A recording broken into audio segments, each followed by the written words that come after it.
Hi, everyone.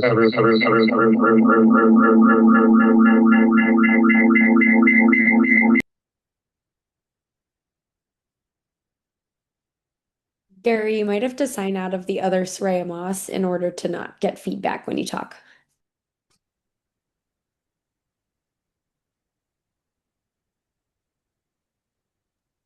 Is this better now?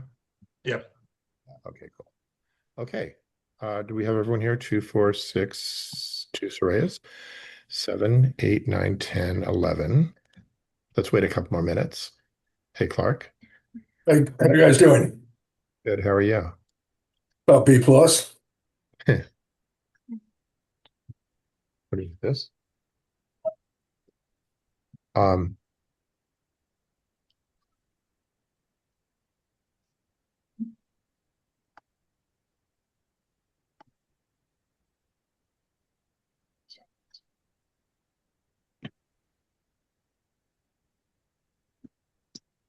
Hey, you guys. Hey, Hi. how you doing? Okay. Good. Um,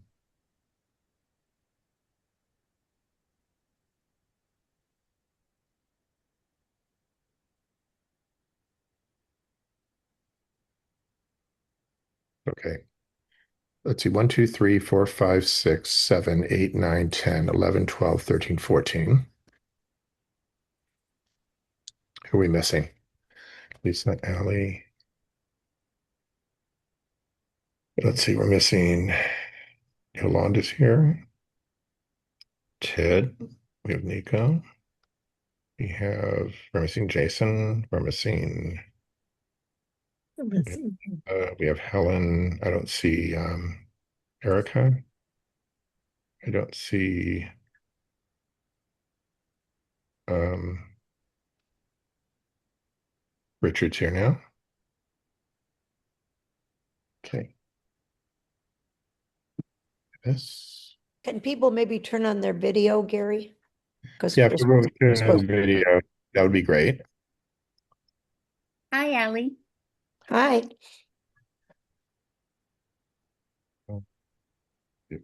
Close that over there.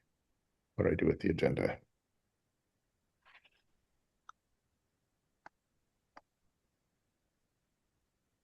Sec. Okay. Give it one more minute and then Timmy want to call roll call, Sure. please.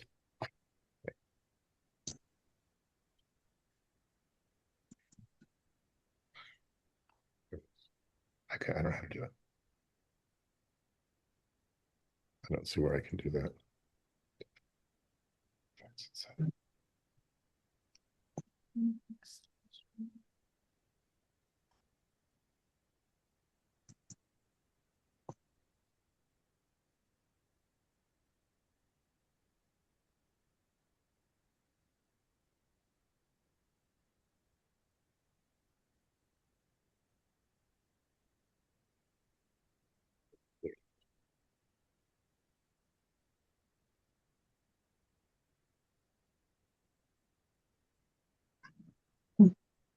Okay, let's start.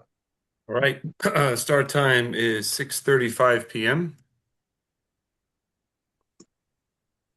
Okay. Ready? Yep, let's call roll. All right. Oh, I'm calling the meeting to order. Let's have the roll call Okay. Gary, here. I am here. Tima is here. Helen, You're muted, Helen.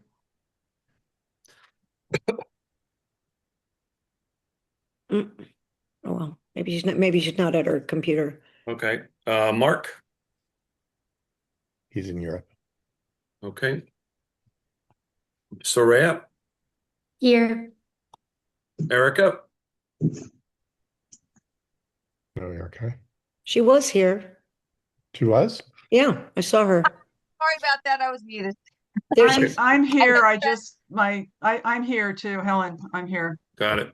I was having problems with my computer. Allie, here. Brennan, Here. Clark, Here. Jason. I think he's absent for now. Jim, Here. Joseph, Here. Kenya. Here. Lisa, Present.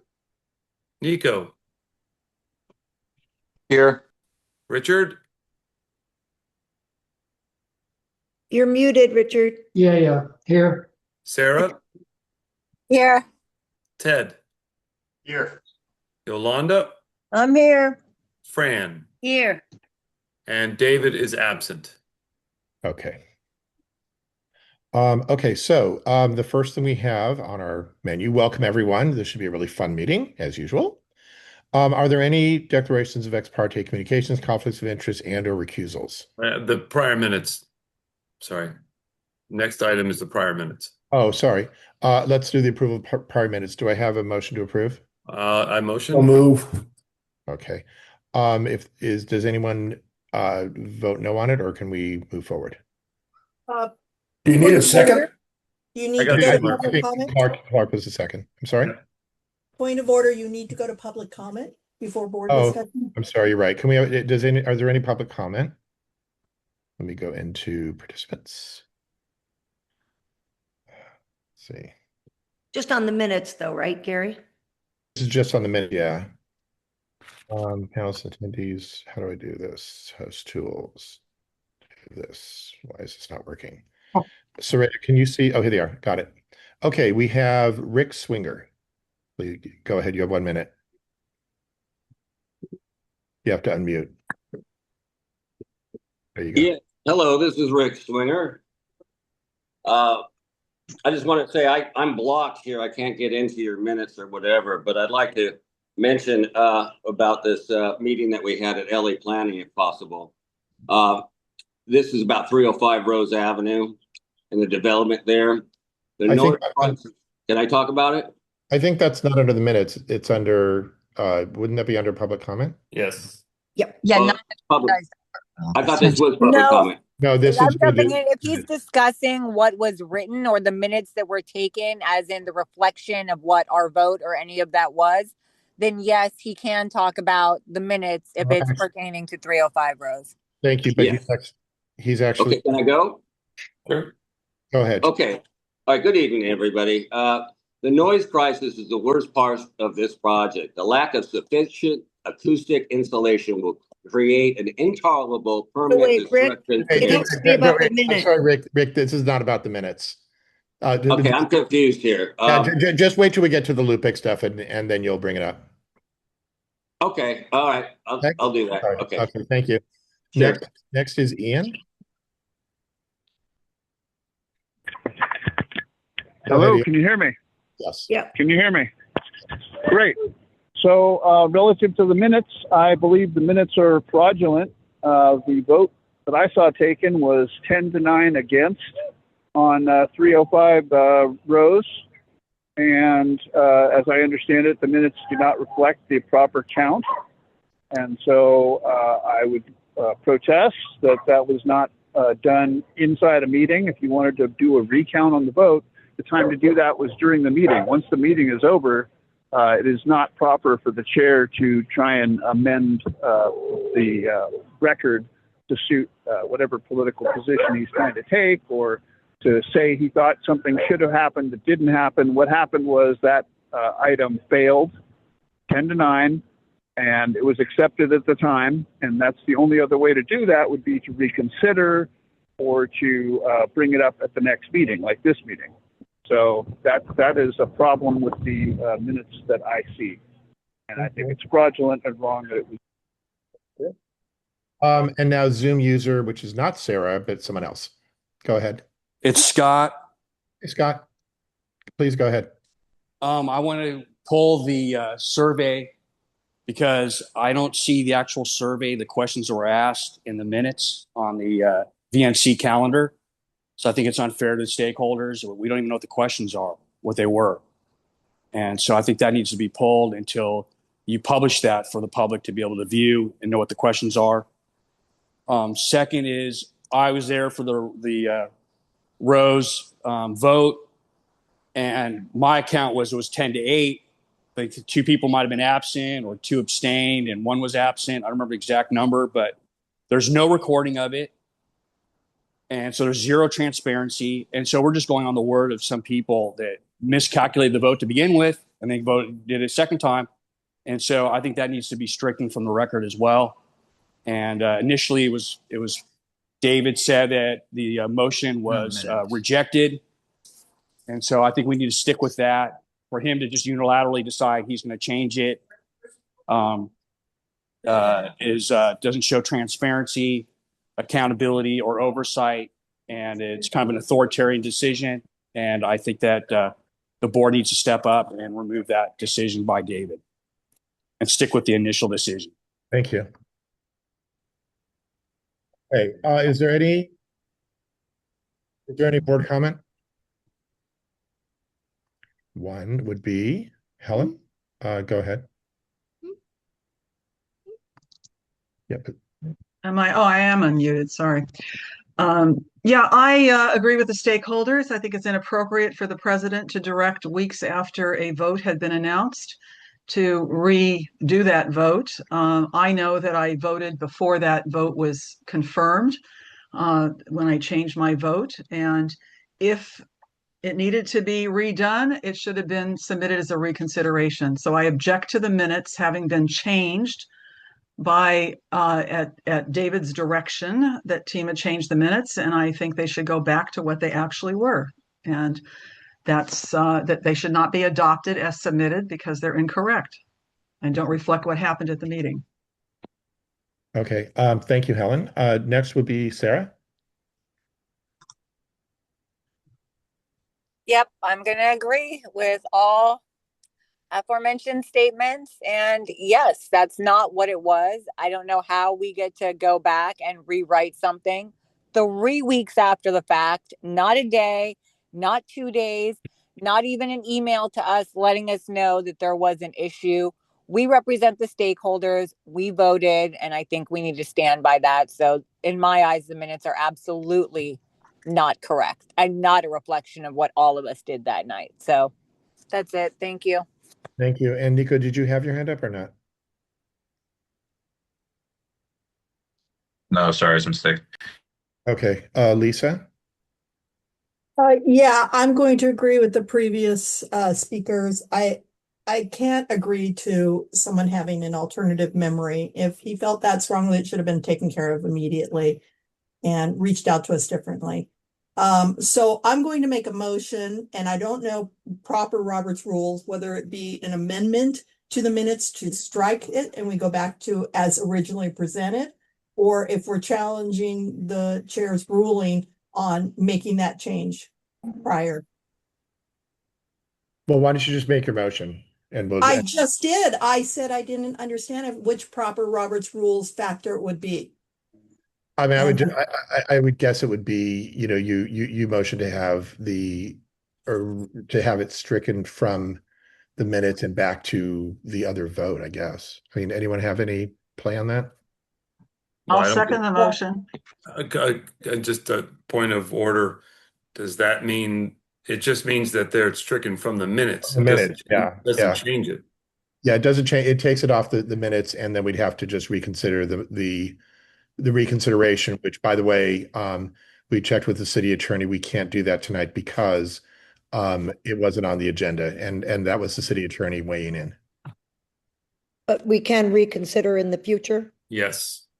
Yes. And we will in the next month's agenda. Mm-hmm. I thought we agreed to have it agendized at AdCom. We did. Doesn't. Go ahead, Tima. Yeah, we did. It didn't make the agenda. It wasn't intentional. What does that mean? It didn't make it. Someone didn't put it on. Yeah, it's not on it. I don't look. It's clearly not on it, and the city attorney weighed in. Okay, no. But I want to be clear. The city attorney weighed in, so you guys intentionally left it off. Or... No one intentionally did anything. It did not make it on the agenda. We will hear it next month. End of story. Okay, well, no, but wait, it's not just end of story always. It's always something didn't make it. This was timely. This was really important to the stakeholders. And I find it highly suspicious that it didn't make it. Okay, we're moving on. There's a motion on. Yes, go ahead, point of order. The member wasn't recognized to speak. I feel like everyone's cross-talking. That's right. So we're moving on. Your point was made. We're not, Tima, or did you want to say something? I do. I want to When remark. someone was talking. Oh, I'm sorry. Go ahead. Sorry, I wanted to just note that there are two special meeting minutes that will be heard at the next agenda. And I apologize. They were ready, but I did not include them on this agenda. So they will be heard at the next agenda for our special meeting minutes. Okay, so just to remind everyone, the motion on the floor is to strike this one section off, period. That's what it is. Helen, go ahead. I think that was not quite Lisa's intent. I think it was to change it back to what it originally was in the original vote. It's not striking the whole, it's striking it's correcting the vote count is what it's doing. That's the intent of her motion. I don't think striking it is quite the right word. We actually can't do that. And well, then I'll amend her motion. I'm amending her motion. I'm proposing that her motion be amended to return to the original vote count that was announced at the board meeting.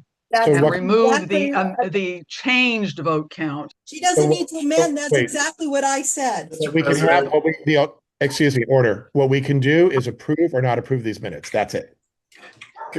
No, Gary, point of order. I've made a motion. You had a second. You accepted it. And now you're saying that we're doing something differently. I legally made a motion to change the minutes. And it was seconded. Okay, I'm going to call the question. You can't call the question without a 2/3 vote. That's right. I asked for a second on that. So we're tripling up on motions. Then we're going to vote to call the question. I'm not playing this game, guys. Here's the thing. We approve the minutes or we don't approve the minutes, period. This motion's on the floor. It was a kind of unclear, Lisa. My understanding was that you don't like what that section is. So Gary, you misunderstood me. You should come to the motion maker and stop making. Okay, Lisa, what is your motion? My motion was. We haven't all had a chance to speak yet. She's repeating her motion. You won't get a chance to speak until we get clear of the motion. Go ahead, repeat your motion. The motion was to return the minutes to the original vote count as was originally presented in the motion, to then completely remove the president's secondary or change. Okay, the problem with that motion, to go back to its original version as was originally presented. There is no original version. This is the only minutes that have been published. Well, obviously you can see that something was added in a different color. So that to me was the original version as corrected. I'm making a ruling. Says as amended on a certain. I'm making Guys, a ruling. we have public comment on the motion. Yes. Let's not forget. And I'm making a motion. I'm making a ruling that we either say yes to these minutes or no, and the minutes get readdressed next regular meeting. All right. Well, I challenge that motion. It wasn't a motion. It was a ruling. I challenge it. I second that. I move to overrule the chair. Okay, is there public comment on this? We already took public comment. No, I'm not on the. Oh yeah, we did on this part. You're right. We already took it. So okay, I'm calling the question. Second, the calling the question. You can't call the question. I still have my hand up. I haven't been called on. Go ahead, Dika. I'm very confused what's going on. I hear what you're saying, but what did the city attorney say exactly? Because we voted in AdCom to put this on the agenda. The city attorney said that we cannot hear this discussion. I forget what it's called. Reconsideration until the next regular board meeting, period. Because you didn't put it on. What's the reason? I didn't do anything. It's not on there may have been a mistake, whatever it wasn't intentional. And we are either approving these minutes or we are not approving these minutes. I don't think you need it to be a reconsideration on the agenda. It just has to be something that happened in the prior meeting. Yes. Then we're not approving the minutes, period. That's what we're saying. But we can always make a motion to reconsider anything on the prior agenda. It doesn't have to be agendized. Then it'll be. No, she said we can't hear it at this meeting. Well, then she's wrong. She has no idea what she's talking about. She's wrong all the time. This is ridiculous. I'm sorry. We need to vote on the minutes. Okay, we're voting on the minutes. Will someone wait a minute? We have an amendment on the floor. Okay, call the question on the amendment, period. You can't call the question without a vote of the board, a 2/3 vote to call the question. You just don't get to decide that. We need So then public take a vote comment to call on the the Okay, question. I'm calling the question, Yeah, and where's the vote? period. And let's go vote. Erica, No, we can't vote. We have to vote on calling the question, not vote on what you want to vote on. Okay, There has I'm to gonna be public comment on you the know what? amendment. I'm about to just say all we're gonna do is vote on the minutes. You can take me up with the city. I don't care. Gary, So, can we please call on our Dunn representative? She's had her hand up forever. This is a mess. We need to have her weigh in, please. Thank you. go ahead, Erica. Erica, go ahead. Erica Dowdy, go ahead. A lot of talk. No. Oh, you're muted, Erica. Hi, can you all hear me now? Yeah. Mhm. All right, very good. Good evening, everyone. Look, I try my best to hang out and listen in, but I think we're spending more time on this than we actually need to. So I want to clear up a few things. The first thing is that because this was a procedural error in tallying up the counts and considering a vote that was changed after the total count, this can be corrected without a reconsideration. However, because there is some interest in going the consideration route, that does need to in fact be on the agenda. So because it's not on today's agenda, we cannot vote to reconsider. So I just wanted to point those two things out. There was in fact a vote count error at the last meeting. We don't need to take a reconsideration, but because there's interest, that's fine. We can do that, but it needs to be on the agenda. It's not on tonight's agenda. That's that. So quick question, Erica. Yes. So that cannot be heard tonight. They'll have to come back at the next regular meeting. 2, are we voting on the minutes and yes or no to the whole minutes? Is that the idea? While we have it on the agenda today to approve or deny the minutes, that is correct. Now, if there needs to be a correction, that can be made, but to that extent, that's what it is. So what we have is a disagreement. So my take is that I want to call a vote on the minutes to be approved or not approved and move on. Okay. I mean, if there is a second to that, then we proceed accordingly. Second. Okay. Thank you. Thank you, Erica. Thank you. Is there public comment on approving or not approving these minutes? And we have You already had that, didn't we, Gary? oh yeah, you're right. Yeah, we had that. Okay, so we're going to move on to a vote. What are we voting? We're voting to approve or not approve the minutes, period. Gary. Yes. I vote yes. Helen. You're muted, Helen. Yeah, no. Soraya. No. Erica. No. Allie. Abstain. Brennan. Yes. Clark. Yes. Jim. Yes. Joseph.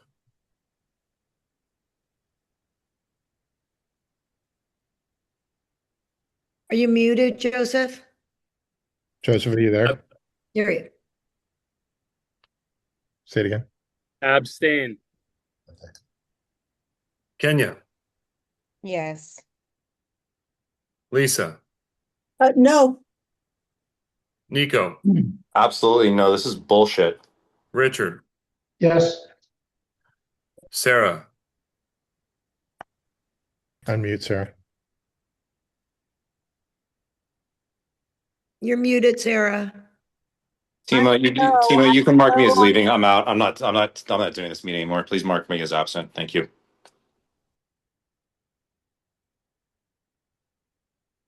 Okay. Sarah. I'm a no. Ted. Yes. Yolanda, Yes. Fran, Yes.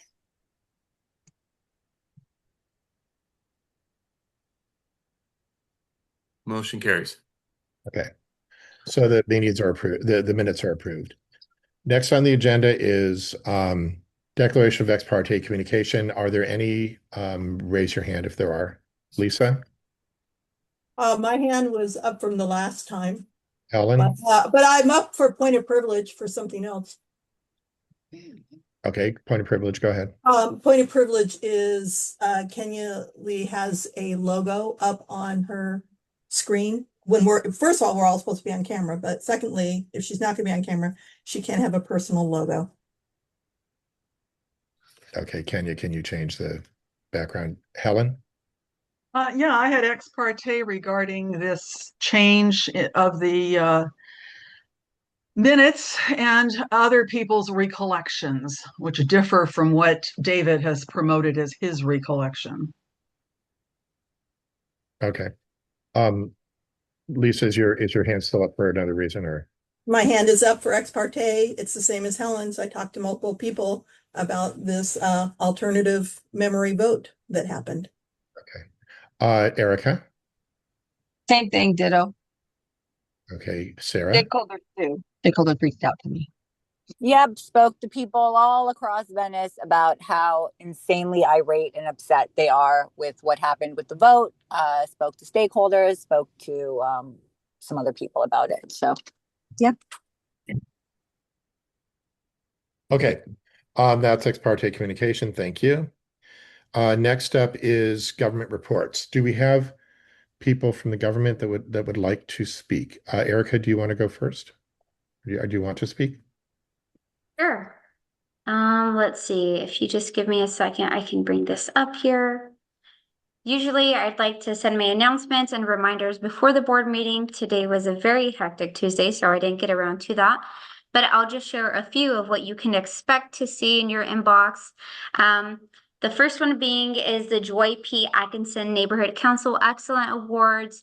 This was formerly known as the Empower LA Awards. And so if you're not too familiar with this, this is essentially where our department asks neighborhood councils to submit to the Board of Neighborhood Commissioners any highlights that your NC has demonstrated, whether it's through community impact statements, neighborhood purpose grants, events, etc.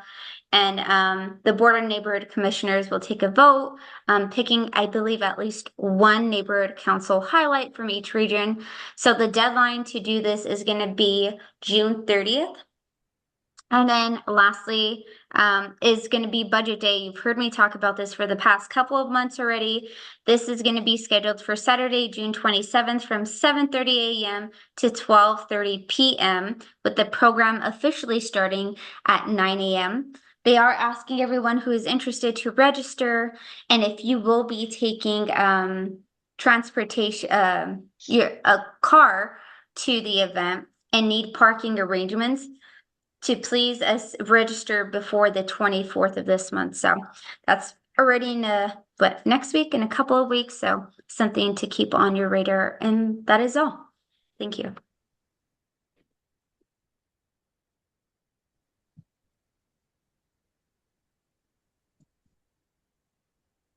Gary, you're muted.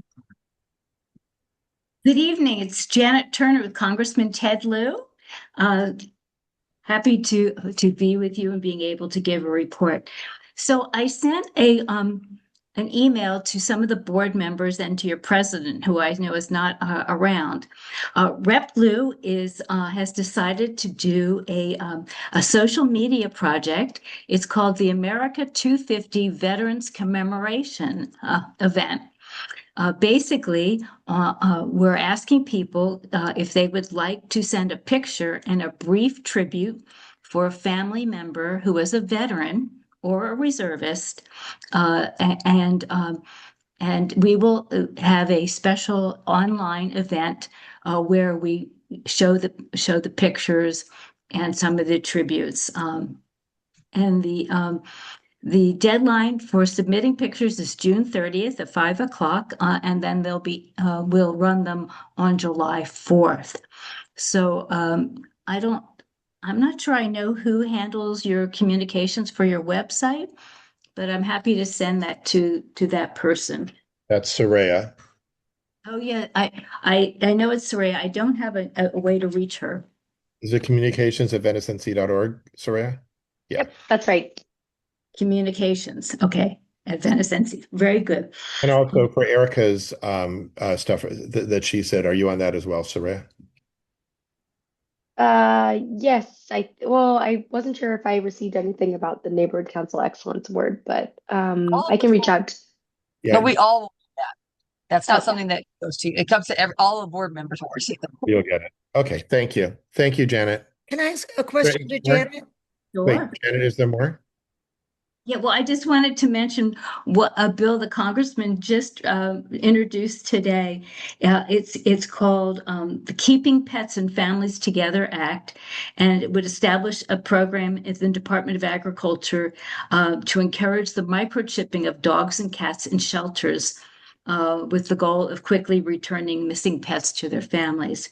So, Congressman's a big dog and cat lover, so that was, really sweet to see he introduced that bill. A couple of other really quick things. He's co-sponsored a bill that accelerate access to dementia and Alzheimer's, being able to detect, diagnose, and treat Alzheimer's quicker. And a small AI Innovators Empowerment Act seeks to support small AI businesses so they can compete in the nation's emerging market and create jobs. Those were just a few that I thought would interest you. So, Allie, did you have a question? I did. In the videos, I sent them your email to some vets down on Skid Row, but they don't have family. Can they take videos of each other or just their own and put it up? I wasn't quite sure. So it's pictures. Oh, not a video. Yes. Okay. And it's supposed to come from a family member, and it's supposed to come from somebody who's in California 36. What is that? Oh, in the district. Yes, this is supposed to be something for our constituents to submit their loved ones. Okay, so that does not include Skid Row 36. Correct. But okay.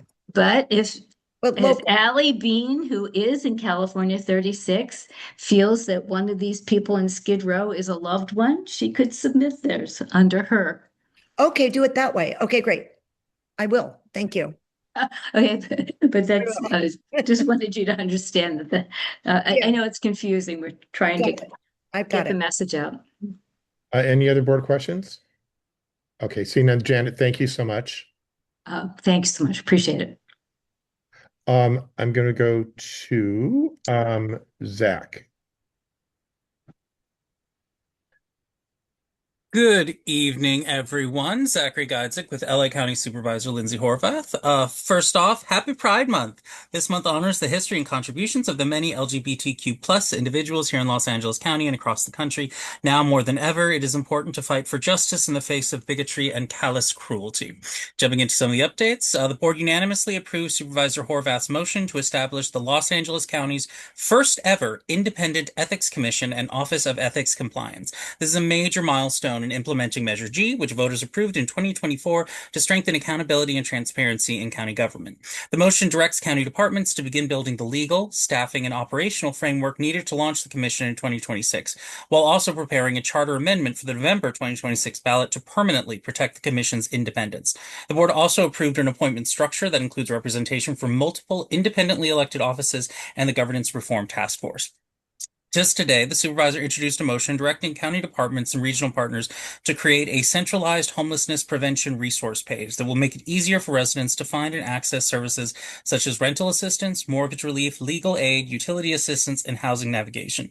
The effort also includes developing a coordinated referral system, improving outreach to wildfire-affected communities, and exploring the creation of a dedicated prevention navigator to help residents connect with housing stability resources before they become homeless. Also on the recovery recovery front, LA County is launching its rebuild authority for the unincorporated burn scar area and the disaster recovery district to reallocate local tax dollars towards recovery and rebuilding. Additionally, today we passed a motion calling for an independent review of the county's disaster management area system. An emergency management consultant will evaluate how the county's 8 management areas function, assess their performance during the January 2025 fires and other recent emergencies, and recommend improvements to governance, staffing, coordination, preparedness, communication, and funding. The goal is to strengthen the county's emergency response and recovery capabilities across the entirety of the county and ensure lessons learned from recent disasters are incorporated into future questions. That's it for the county. Any questions? See no questions. Zach, you get the prize for one breath saying all that. I mean, really. Thank you. I have a quick question. Go ahead. Sorry. Go ahead. Zach, was it a website or a portal, or what was the services they launched? Is it a phone app? So this is a motion to create a centralized website that's publicly accessible that will cover all resources across the entirety of the county in one specific place for people to be able to access. It doesn't exist right now, and so this motion is telling our new Housing and Homelessness Department to create this central repository. Okay. And can you come back to us as soon as you have a name for that? We'd like Absolutely. to know. Absolutely. I will be sharing it far and wide. Thank you. And just a quick question, Zach, is that something it's already been voted on at the supervisor level? We don't have to do anything. Is that correct? That is correct. Thank you very much. And then I do have one question. Measure G that you mentioned. Yes. I can Google that to read the wording of it. Yes. And Measure G already passed in That already 2024. passed. Okay. Yeah. Thank you. Okay. Thank you, Zach. Thank you, Janet. I don't know how to actually put you back in the audience because you probably want to go home and actually enjoy your family or something. So Soraya, maybe you can do that. And also, Soraya, can you look at the Q&A because I'm not sure what to do with that. Okay. Next person we have Sean. I'm not used to you not speaking, but you don't have your hand up. Do you want to say something? Yeah, I didn't realize I had to have my hand up. So sorry. I'm here, and I can definitely launch into my report if now's the time. Now's the time. Go for it. Thank you, Gary. So thank you to the board, as always, for having us here, and we appreciate the partnership and working with you on a number of upcoming things. I'll try to go quickly, just given that you probably got a packed agenda as usual. I'll start with some legislative or programmatic updates. So I do want to cover the budget season's aftermath. I mean, realistically, each year, the budget season for us has not been something that is super special in a positive way. Usually there are some limitations we uncover. One of those limitations is that this year we were not able to do our typical model where each area of the district, each deputy in our office was able to submit multiple priorities and get one priority out. This year, as many of you could probably expect if you follow the news and have followed the trajectory of our district, a lot of the budget asks that we made were Palisades specific because they really need it. That said, I did advance a few priorities in the hopes that we would be able to get them added in late as budget motions. One of those was there was a Harbor Bryan drainage issue on streets just off of Washington. Some of you on the board are familiar with this, Richard and Helen principally. And then another was the Lighthouse Bridge, advancing the construction of that so that Marina folks will recognize Lighthouse Bridge as a priority for us too. In both cases, we had sort of mixed results. Again, a lot of our budget priorities were clipped this year just as a result of the larger budget. But some quick other things I wanted to share. In terms of our Coastal Care Plus team, which many of you recognize as the primary way that we're able to address encampment issues and cleanliness issues generally throughout the district's coastal regions, that one hangs in the balance as funding for LA sanitation is lower than it was in previous years. The street services budget actually had some minor increases, so we're hopeful that that will yield some positives. But of course, it's hard without looking at year-over-year increases to add to staff and so forth, right? So we do have some mixed messaging there. And then DOT, separate from budget, but as a result of just previous budget issues, they've changed the methodology by which they do speed humps. So something that you'll see is high resource areas like Council District 11 have been deprioritized with the new methodology that the department developed to ensure there was equity and equality in the way that some of these resources and programs were administered. So what we're seeing now is most likely any speed humps that people are requesting, for instance, we will now have a harder time fulfilling those without essentially discretionary funding being allocated for those, as we did with the streetlight task force, which we're very happy to say is chugging along both in the Palisades and elsewhere. And the same will go in terms of some of these other items too. So tree trimming, we traditionally have to allocate discretionary income for that, or discretionary funding for that. So just stick with it. We will continue to report on how the budget is hitting the city in your area and what that's looking like, but we're continuing to fight on those. And I'm prepared to offer more specific updates if anyone has any questions. Moving on to the planning section. The only major planning updates I would give, one, SB 79 wise, SCAG, which is Southern California Association of Governments, they released their draft map. Many of you will know that SB 79 is to be administered at the state level through the, at least in our region, SCAG. So SCAG creating those maps, even in draft form, gives us a good understanding of where the SB 79 hotspots will be, where the stations will turn on, what the implications will be for the surrounding area in terms of land use. A quick community plan update. Following the last release of the draft land use maps for all 4 West Side community plan areas in fall of last year, teams were actually able to make some significant progress in terms of fine-tuning the policy documents. Again, the new community plan will also change the zoning method. So gone will be the R, C, and M, and so forth. There'll be a new zoning string that is differently built. And so that is happening all across the city. Whenever the community plan update for those areas is being done, the new zoning strings are being built in. Finally, the environmental analysis is moving along. It's about halfway done. It was begun in March, so I want to cover that. And then moving into some quick items of importance. So I do want to note, with some sadness and reservation, obviously, just due to the error, but I want to thank Lisa Redmond for bringing this up, and Sarah as well, and a few other constituents who are not associated with the VNC also brought this up. The local volunteer neighborhood oversight committee for the Vera Davis Center had to be postponed due to a noticing error on the agenda and the flyer. Again, thank you to those who caught and gave it to us. We reviewed with the city attorney and determined that the best path forward was to postpone. And currently that process of picking the new date is happening. So I say very candidly, I'm sorry to see that delayed. We want to have this meeting so that we can move through the process and get the Vera Davis Center back in, the community's hands. But we will get back to you on some more information on that. I do want to plug the VCA, Venice Canal Association Coyote meeting that is happening on Thursday. That meeting was convened or will be convened by the Canals Association in response to an uptick of coyote concerns, which again, that is seasonal. So we do see it every year, but it also seems to be more pronounced this year. I do want to flag that meeting, we have provided resources at the city level, but it's primarily not an issue handled at the city level. So it's sort of unusual. Actually, we would direct you to the County Agricultural Commissioner's Office and perhaps the Supervisor's Office to learn a little bit more, as the County Agricultural Commissioner's Office has a pest management division that essentially handles this. The city of LA doesn't have a coyote management plan writ large, unlike some smaller cities like Torrance or Carson. And so because we don't have a coyote management plan, it's sort of a split jurisdiction depending on what's going on with the coyote, who or what is it biting, what is its behavior like. And most of our city resources and responses go to engagement, education, and so forth, right? Deterrence. I do want to flag that the Juneteenth community event hosted by Dr. Nightingale annually at Oakwood Park, that is happening on the 20th. We're proud to support it like always. Please come out to it and we'll be there too. In terms of some local events, we have hosted already one Kick It in the Park, as Reckon Parks is calling it, community celebration or watch party, unofficial watch party for the FIFA World Cup. We did host one in Stoner Park last Friday. It was a great success. The USA won 4-1 and scored the most goals, I think, since 1930 or something like that. Well, we're hosting another of these community watch parties tomorrow on Venice Beach and again on the 27th. And then there are other dates at Stoner Park as well. And I'll share this flyer that we've produced, although it's also widely available online through the Mayor's office's Kick It in the Park website. Play LA hosts this information, and I think our office has definitely posted on social media, but I will share it with the board.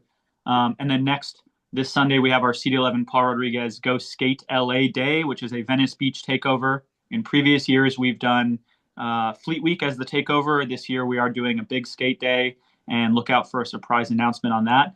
And then our next last Thursday concert of our last Thursday series is happening on the 25th. So look out for that too. And then finally, in terms of world events, in terms of FIFA, aside from these community level celebrations, as you know, Venice is hosting an official fan zone. That's happening July 10th and 11th at Windward Plaza in Windward. And then there's a finals watch party on the Venice Pier on the 19th. And lastly, in terms of LA28, you recently received, VNC received a presentation from LA28. They're definitely engaging in with stakeholders as we get closer, and particularly as the World Cup goes into the rearview mirror. Planning will be going into overdrive. Our office has been involved. If you have any questions, thoughts, concerns, anything like that, please let me know. And that concludes my report.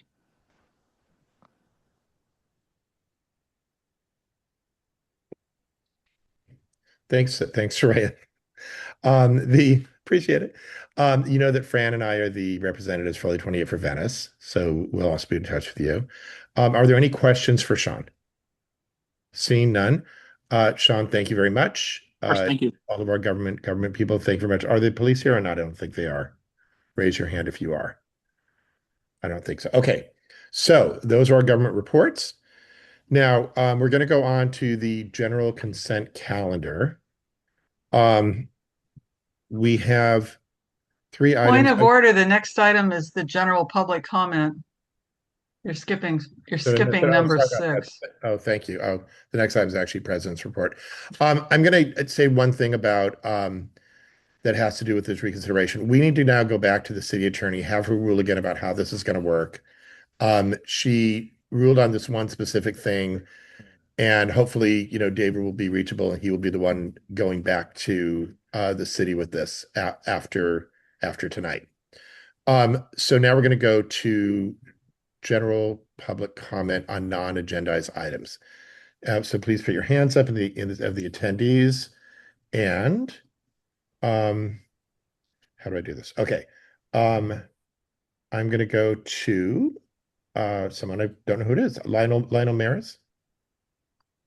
Yes, Lionel Maris, speaking as an individual. Thank you. And I'd like to provide an important update. This is urgent. Call to action. The full city council will meet on Wednesday to make a final decision on which proposals will appear on the ballot. This is the last opportunity for members of the public to urge the Los Angeles City Council and your council member Tracy Park to adopt meaningful charter reform. Unfortunately, the Rules, Elections, and Intergovernmental Relations Committee declined to advance many of the proposed items, as fellow advocate Rob Kwan has pointed out. Over the past 2 meetings, Friday and Monday, the committee reviewed the latest charter reform recommendations. Angelinos showed up in force, offering thoughtful and passionate public comment, urging the committee to advance meaningful reforms that would strengthen our city governance. Despite this, the committee chose to delay or sideline several strong proposals, opting instead of to ask Chief Legislative Analyst Sharon Soto to review the recommendation and report back. So this is your call to action. It's going to be a big day tomorrow. Democracy needs to be heard. Power to the people, my friends. Oh, and hi to Erica and my fellow city family. Thank you. And I did know who you were. I didn't realize that was you. Okay. Thank you, Lionel. The next person up is going to be Lydia. Hold on. Can you talk, Lydia? Oh, thanks, sir. No. Lydia, can you talk? Go ahead. Yep, I can talk. Yeah, and then it'll be Ian after that. So, it is so on. You have no idea how ridiculous this whole thing is, where you've been voted in and people believed in you and cast their vote for you, and it is such a mess. And it's so transparent. It's so foolish to believe that anybody could get away with the idiotic decision to put a meeting about the Vera Davis Center, anything about the Vera Davis Center. There's so many days of this month, and then to get their date wrong. And, call it what you will, it'll always be the Vera Davis McClendon Community Center. I don't care what money is behind it and is going to put the arts behind it. It should be secondary to her name, because that space wouldn't exist without Vera Davis and all of her descendants and all of her relatives. So, we need to get it together. That we have the national parks, the federal government coming down and identifying what part of our coast they're going to take. Thank So you, Lydia. get on your jobs. Get on your jobs. Thanks, Lydia. Next person is Ian. Go ahead. Yes. You Yes. can hear me. You can hear you. Great. I'm the people of California, and I'm speaking to what I just saw happen, which was fraud perpetrated upon the court. That's a grounds to reverse any order given in a case. There's ulterior motives or fraud is perpetrated upon the court. In this case, the majority of the board agreed to the majority of the board agreed to accept fraudulent minutes that were changed after the meeting was closed. It was improper that that happened. Originally, it's improper that the board agreed to allow that to happen. I think it was improper that Gary refused to allow any amendment. So you could have voted on the amended minutes, and if that failed, then I guess you would have had to have voted on what was there. But there was no reason you couldn't have, and it was improper that you did that. We had a president and a communications chair Thank you, Ian. resign, and we should have that happen again. We need more people to resign who are not up to the job. Okay, next person is Kalani. Hello, Kalani Whittington here. First of all, when we have these Zoom meetings, I would appreciate it if it would also be noted that it's a Zoom meeting on the calendar instead of at the bottom of the agenda, because a number of us did make it to the meeting. I'm actually speaking to you from in front of the meeting. That being said, LAHD just lost their HUD funding because of misappropriations of funds and not appropriating funds effectively. They have not passed a single audit.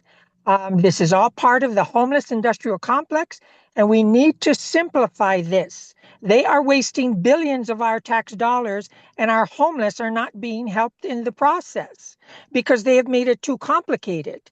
As I've been mandating for years now, we need to start building mental health and drug abuse treatment facilities on the outskirts of the county and start mandating treatments, starting with a 5150 hold and increasing the holds with every pickup. Thank you. Thank you. Who do we have now? Ben Simon. Wait, yeah, Ben. Go ahead, Ben. Glad you're still here. Go ahead, unmute. Can everybody hear me? Yeah. All right. Let me see. I gotta admit, the whole vote thing is really creepy.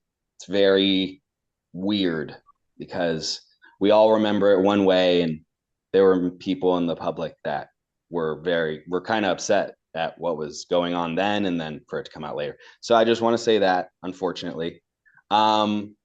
The housing hunt from somebody in it, a clean, honest man who's in it, not very inspiring. Not a lot of feedback from the programs that are available, that are working as best as they can.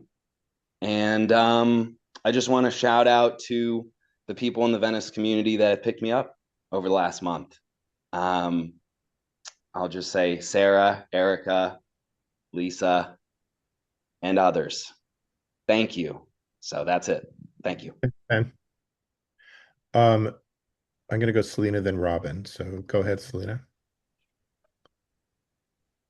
Hi, everybody. I've been volunteering with the Venice Neighborhood Council since about 2019, and I'm concerned recently because I've seen a lot of incidences where the done policies and procedures are not being followed currently. And I think that the issue with trying to correct the board agenda tonight is just another example of the problems that I've been seeing. And as someone who's been involved with the VNC for a very long time and with the neighborhood council system for a very long time, it bothers me that done policies and procedures are not being followed. And it makes me uncomfortable to continue to participate with the VNC based on this. The rules and procedures are in place to protect us and the work that we do, and not following these policies and procedures leaves question marks for the stakeholders we serve as to whether or not we did things properly. I would ask that everybody please give consideration to this issue, and moving forward, we need to start doing things the proper way, please. Thank you. Thank you, Selena. Okay, now Robin Rudisil. Go ahead. Hi, I have to share my thoughts on this. I'd really like to hear calm, professional voices speaking, even to people they disagree with respect and not disdain and constant accusations of fraud when they disagree. I'd recommend that all board members be muted and raise hand if you have something to say, and then you get called on before you speak. There are several board members who think they can just shout out and interrupt whenever they want. But what happens is everyone talking at once, which is miserable for us in the audience. So on a Zoom, on camera, everyone should be on camera, and everyone but the chair and secretary should be muted. And then when someone has something to say, you raise your hand, you're called on, you talk to the others with respect and without raising your voice. And guess what? It's not just nice to do, it's required. Thank you, Robin. Okay, I'm going to I'm going to put Rick on. Rick, this is the place where you should talk about what you want to talk about. I'm going to say something really quickly here because I did this last time when I was presiding chair, and I got anywhere from racist to anything you can imagine. I'm sick of it. It was unfair. It was untrue. More than I could say for almost anyone on this Zoom right now, and I've got proof of it. We went to the city attorney because that's what we're supposed to do. If we disagree with the city attorney, Nico signed off. It doesn't matter. That's what we did. We don't have the president here to answer this. We went to the city attorney. That is the rule. Erica's on this as well. I think she's aware that we did that as well. So we are following the city rules, right or wrong. Now I'm going to put, I'm going to put Rick first, then Craig, because I know what Rick wants to talk about. Go ahead, Rick. This is that moment. Everybody, just real quick, I'm astonished about this vote count. I think it's going to delay for another 2 months, and the LA planning will have already gave their decision. So it's obviously you're stalling it, and now we'll have to appeal it if it's their favor, and it's just very sneaky and behind. But anyway, I got to talk about the real issue here too, and that is the noise crisis is the worst part of this project at 305 Rose. The lack of sufficient acoustic insulation will create an intolerable permanent disruption for neighbors. In addition, the development requires 96 parking spaces. They're providing 0 parking right now. It's a massive dumping of cars on our streets, paralyzing our neighborhood. The applicant is intentionally deceitful. They hid critical structural alternatives or alterations, I should say, until the absolute last second. The only revised backdoor trash room drawings after the public comments forced their hand. This hidden layout opens directly into high-tension utility guide wires. It's physically impossible and a major safety hazard. Thank you very much. Protect our peace and due process. Deny this application. Thank you, Rick. Craig Ribeiro. Hope I said that right. Hi, my name is Craig Ribeiro. Can you hear me? Yes, go ahead. I second Rick Swinger on this. I know we spoke at the VNC on the 18th, 19th of May, and it's just kind of unusual just to vote and then it votes, and you guys had plenty of time to tally a mistake and then wait almost 3.5 weeks to, one way or the other when it passed. So that's one thing. And again, as far as the church and their ideas of a club, we've experienced that before with Full Circle, and it was just a nightmare. You're still hungry, you guys. Wait, Robert, I'm sorry. Go ahead. Sorry. All right. And that's what I'm not going to harp on it. We all know. So that's what we experience. It's different when you own there and when you deal with the tenants when their parking spaces are blocked and the whole thing. It could be from anything, but that was our experience. And the noise level was intense till, anything past 9, 10, 11, 12 is. So I agree with Rick on this. And the dumpster that was planted on the door, on the church wall, on the alley would slide in all over the street. Yeah. Okay, thank you for your time. Thank you. Okay, that's it for general public comment. We are now into the general consent calendar. Then we have old business and new business. So the first thing I'm going to do is there anyone who can I have general public do we have public comment on the consent calendar? This is from the attendees.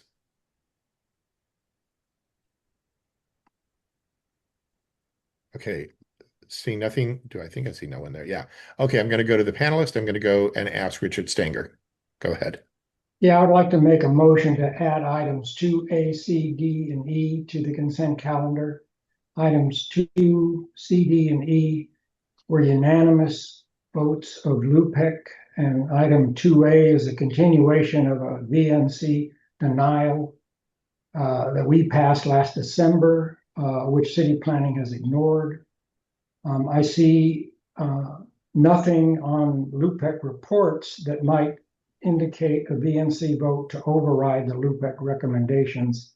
So just to keep everything as short as possible, I make the motion to add items to A, C, D, and E to the consent calendar. Thank you. Is there a second? Second. Seconded by Fran Solomon. Okay, now public comment on the new business. Is it B, C, D, and E, or is it C, D, and E? A, C, D, and E. A, C, D, and E. Okay, A, C, D, and E. We have no public comment. Seeing no public comment, we will move on to board member comment. I'll start with, I see Helen's hand up. Go ahead, Helen. I would question whether that's a legal motion since this was agendized not on consent. And there may be people in the audience who want to speak to these items. I don't think you can add things to the consent. He's changing the agenda. And if we're going to do that, well, then we can start making motions to rearrange the agenda because that's exactly what's happening here. So I object to it. Thank you. I don't even think it's a legal motion. Okay, there were no attendees that wanted to speak on these. And yes, we can add to the consent. Every other board does. So excuse me, Gary, the attendees would only be speaking to the consent calendar, not to these other items. These other items haven't been brought up. Well, he's moving all these other items up on the agenda. Thank you, Helen. Next is Lisa Redmond. Go ahead.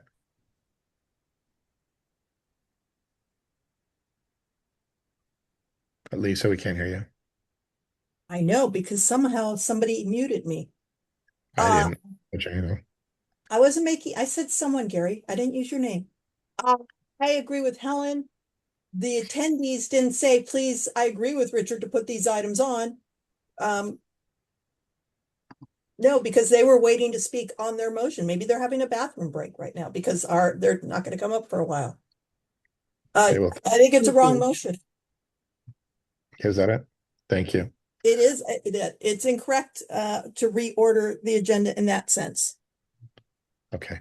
I don't see is there any other board comment? Allie, go ahead. I just have a question. I don't know if Richard can answer this, but Robin is on. Maybe she could. Why were these not put on the consent calendar by LUPEC? Do we have any idea? Like what? I mean, they put some items from LUPEC on the consent calendar. Just curious, why did they? Do you know, Richard, why they left these three out? I don't. Okay. And can Robin Rudisill answer that, or that's out of order, right? Because Mark's not here for me to ask. Because Mark's at her. I'm going to let Robin, if Robin's around, if I can find her somewhere. Okay. Probably because there's some things that are differences there that have to be addressed. Robin, go ahead. Do you have a Thank you. Yeah, I'd suggest that everybody be muted and you call on them after they raise their hand. People can't just jump in. Anyway, sorry. I did raise my hand. No, I was talking about Erica. Sorry, you guys. I just have to say it is so bad form. But anyway, to answer your question, it was AdCom who voted to not put these items on consent. I don't know for sure, but I think David would have when he prepared the agenda, but they voted to make sure that he did not, and there was no reason given. Okay, Robin, stay up here a second because if there's other board questions, I'm going to go to Sarah next. Sarah?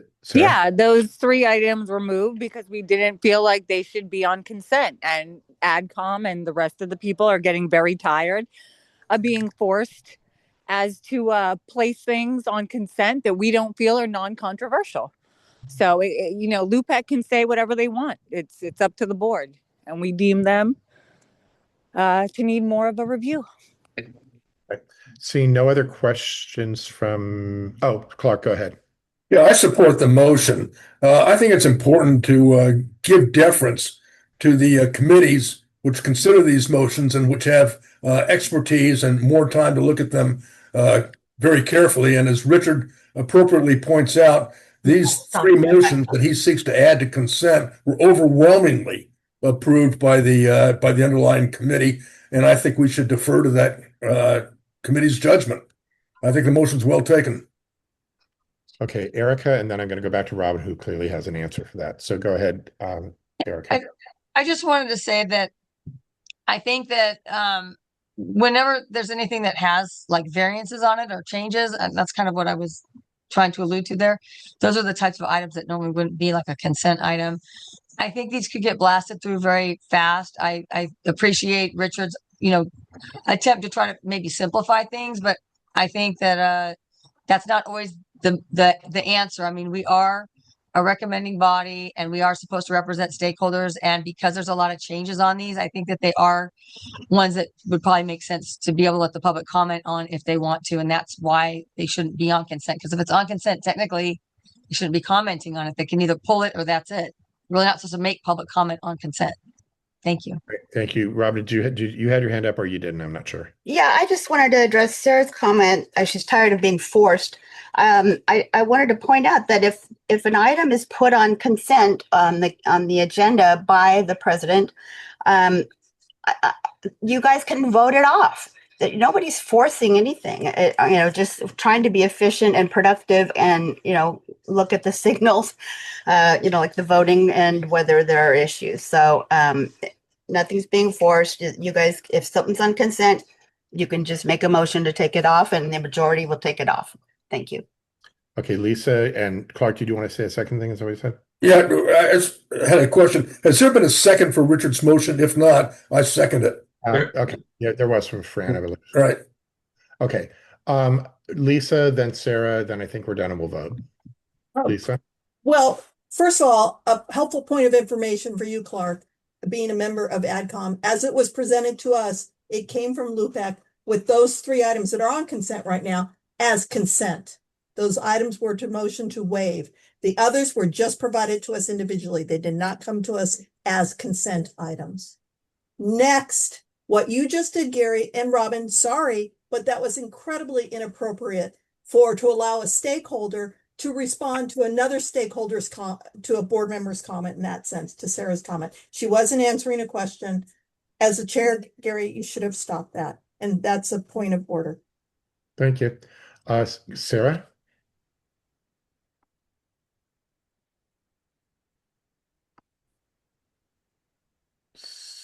Sarah? No, Sarah? Okay. Nope, I will echo what Lisa said. And this meeting needs to be run better.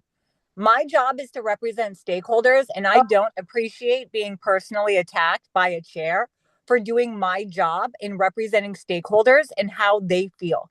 So I would appreciate if this board would get control of itself and start addressing these things that happen as they come, because I don't appreciate it. Thank you. Jim? Yeah, I'm confused because I just listened to a lot of comments. I haven't heard one reason why any of these should be pulled off of consent. What's the concern on any one of them? There's been no specifics talked about. So I don't understand why AdCom pulled it from consent. So I'm confused. Thank you. Helen? Yeah, I think we spent more time than we would have spent if we had just looked at the consent calendar and voted on that and then moved on later on to the LUPEC items. And to correct Jim's impression, the items that are on the consent calendar were the ones that were submitted to the consent calendar. They're those de minimis things. These other items have reports and different variances and et cetera. So What is, sorry. We're spending, yeah, no, I mean, you've got it backwards. We aren't pulling anything off of consent. Richard is trying to put stuff on consent. No, I understand. Yeah, Everyone okay. keeps saying there's And they things. weren't on consent in the first place. Got it. That's okay. We're going to move to a vote. What about Tanya, public Tanya. comment on this? Excuse me, point of We order. did, Isn't we there public did, comment on we this did. motion? Excuse me. When We was there did. public comment on this? Excuse me. We did have public comment. No one raised their hands at the time. We moved to board comment. Kenya? Excuse me, the public comment. Kenya? So to echo Jim's sentiment, I have those questions as well because I looked over these items and there's nothing that particularly stands out. And the board members that have these concerns, it would have been very helpful to hear what the situations are, what the concerns are instead of etc. And the specifics of what the problems are that it is not going to be on consent. That would be very, very helpful. Thank you. Okay, I'm going to move to a vote. Tima, go ahead. Okay, this is the vote for the motion to add items 2A, C, D, and E to the consent calendar. Gary? Yes. I vote yes. Helen? I vote no. Soraya? Yes. Erica? No. Allie? Yes. Brennan? Yes. Clark? Yes. Jim? Yes. Joseph? Yes. Kenya? Yes. Lisa? You're muted, Lisa. I don't see Lisa here. Is she here? I'll be muted, as we should be. I disagree with Robin, because how else would we say point of orders if they were necessary? We should not be muted. We're not muted at present meetings. That would be the same as if you walked over to my face, Gary, and put your hand over my mouth. Which We I would should never have do. been muted. Lisa? Yes. Your vote? My vote is no. Thank you. Richard? Yes. Sarah? Yeah, no, absolutely not. Ted? You're muted, Ted, if you're there. Okay, move past him. Yolanda? Absolutely yes. Fran? Yes. Ted? I'll mark him as absent for now. Motion carries. Okay, the motion carries. I just want to say this is an example of the board actually acting on the consent and having choices on consent, which has been a big complaint. Gary? Now we're going to move past. We're going to move past this, and we're going to go to what is it we do now? I guess we go to is it old business now? I think so. Point of That's order that you didn't vote on the consent We calendar. never vote You on voted consent. added Sorry. to Okay, it. okay. I'm Now really confused now. Okay, so now we're And going to you vote have on to take consent. public comment on these additions. Thanks, to the Helen. I calendar. appreciate it. I get it. Thank you. Well, then do it correct. Well, Helen, stop. Okay, now we're going Point of order. I would appreciate if the chair would not speak to members of the board this way. We are an equal body. We are an equal. Yes, and you're not treating anyone else as equal. So I'm about to mute you because you are not being respectful. Oh, go Gary? ahead and mute me, Gary. Point of order, code of conduct. What's your point of order? Avert code of conduct behavior. Thank you. Okay, now we're going to go to the attendees. I think I was people muted, so I didn't get to have- any multiple violation of code of conduct. we're going to go to Ian now. Yeah. So I don't know if anyone had a stopwatch going when the motion, the opportunity for public comment on the motion was brought up, but I don't think it was 30 seconds even. And I could barely understand what Richard Sanger was saying, which items. I was trying to look at the agenda, and then I raised my hand, and Gary had decided we'd already moved past public comment. That's improper. And now I have 1 minute to speak to 15 items or something. It's ridiculous. And, it's a shame that this is way certain members of this board, a certain caucus, seems to want to grease the wheels for everything that happens. That was not presented as a consent calendar item at the AdCom or on the agenda. And it's improper to be voting on these items in that fashion, since people thought they were going to have an opportunity to speak to each item individually that was added to the thing. And there may be people who have specifics. They don't know what the project is. They were expecting to see it, and now they won't be able to. It's just, Thank you, Aaron. and also, code of conduct was violated by the chair, but the record reflected. Okay, Zoom user. Is that Scott? Scott, go ahead. This is unbelievable.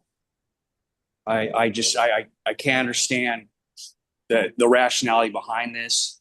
You're talking about 10 major decisions, and we're all being forced into a 1 minute public comment on all of them. As Ian mentioned, we were at the ad committee, and this didn't make it to the agenda. It was decided there by the committee to hold off until everybody had a chance and to decide whether or not to separate them all. And they need to be separated. I mean, you're talking about major changes to the VNC, which is going to have a major impact on stakeholders. I don't understand. This is like a mutiny. This is like a coup. I just can't understand how people would want to do something like this. So I plead with you to please let the stakeholders have their say, do each one individually, not just steamroll it through without public input and allowing us to make an informed decision. Thank you. EP. Go ahead. Never been at a NC board meeting where people have added things to the consent calendar. I can't imagine this is kosher at all. Thank you. Actually, kosher. Okay, now we're going to go to board comment. Clark.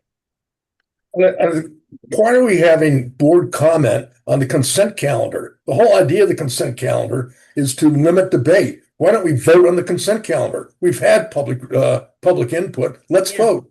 Good point. We're calling a vote. Tima?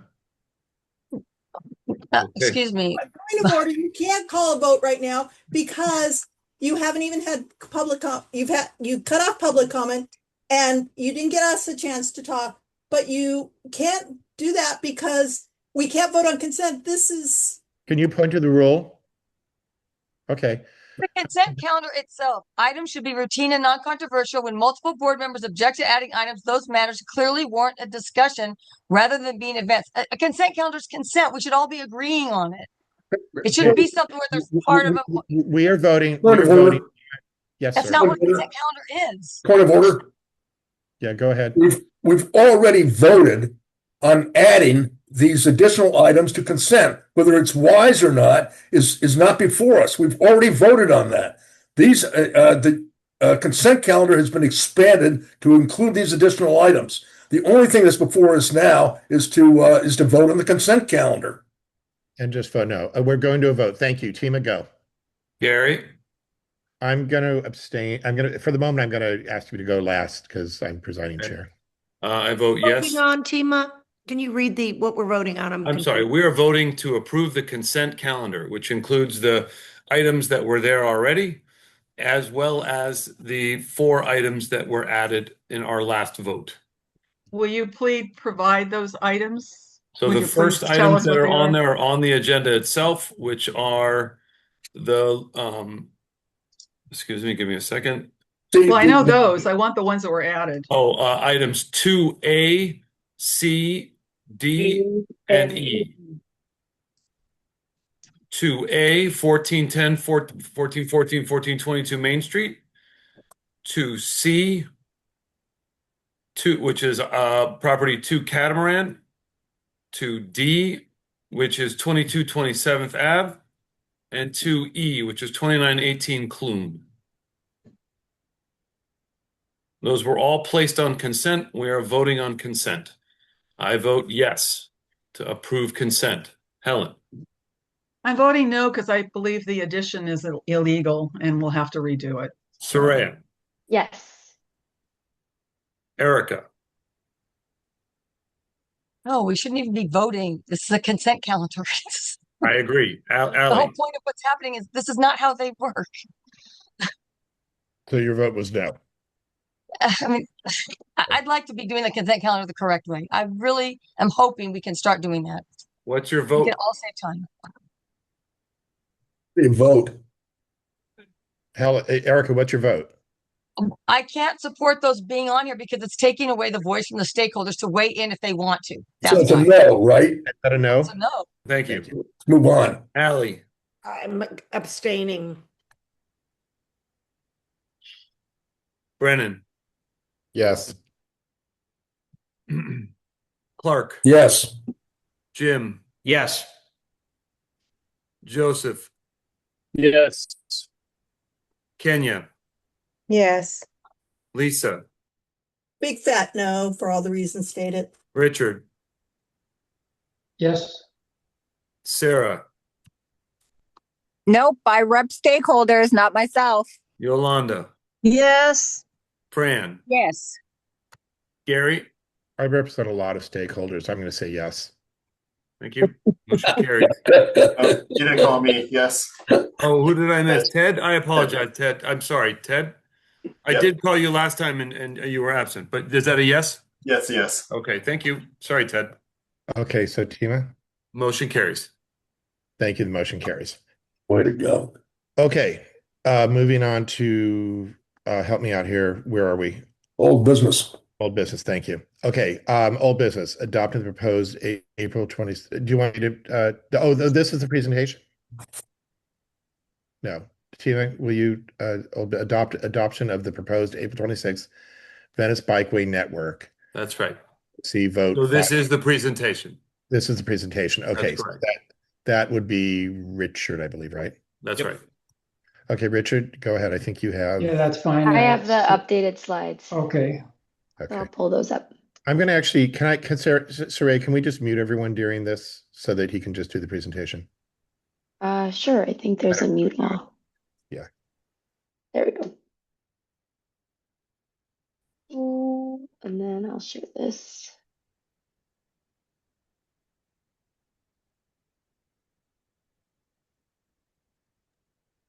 I think it's a PDF, so I'll just have to scroll through, Richard. Hope that's okay.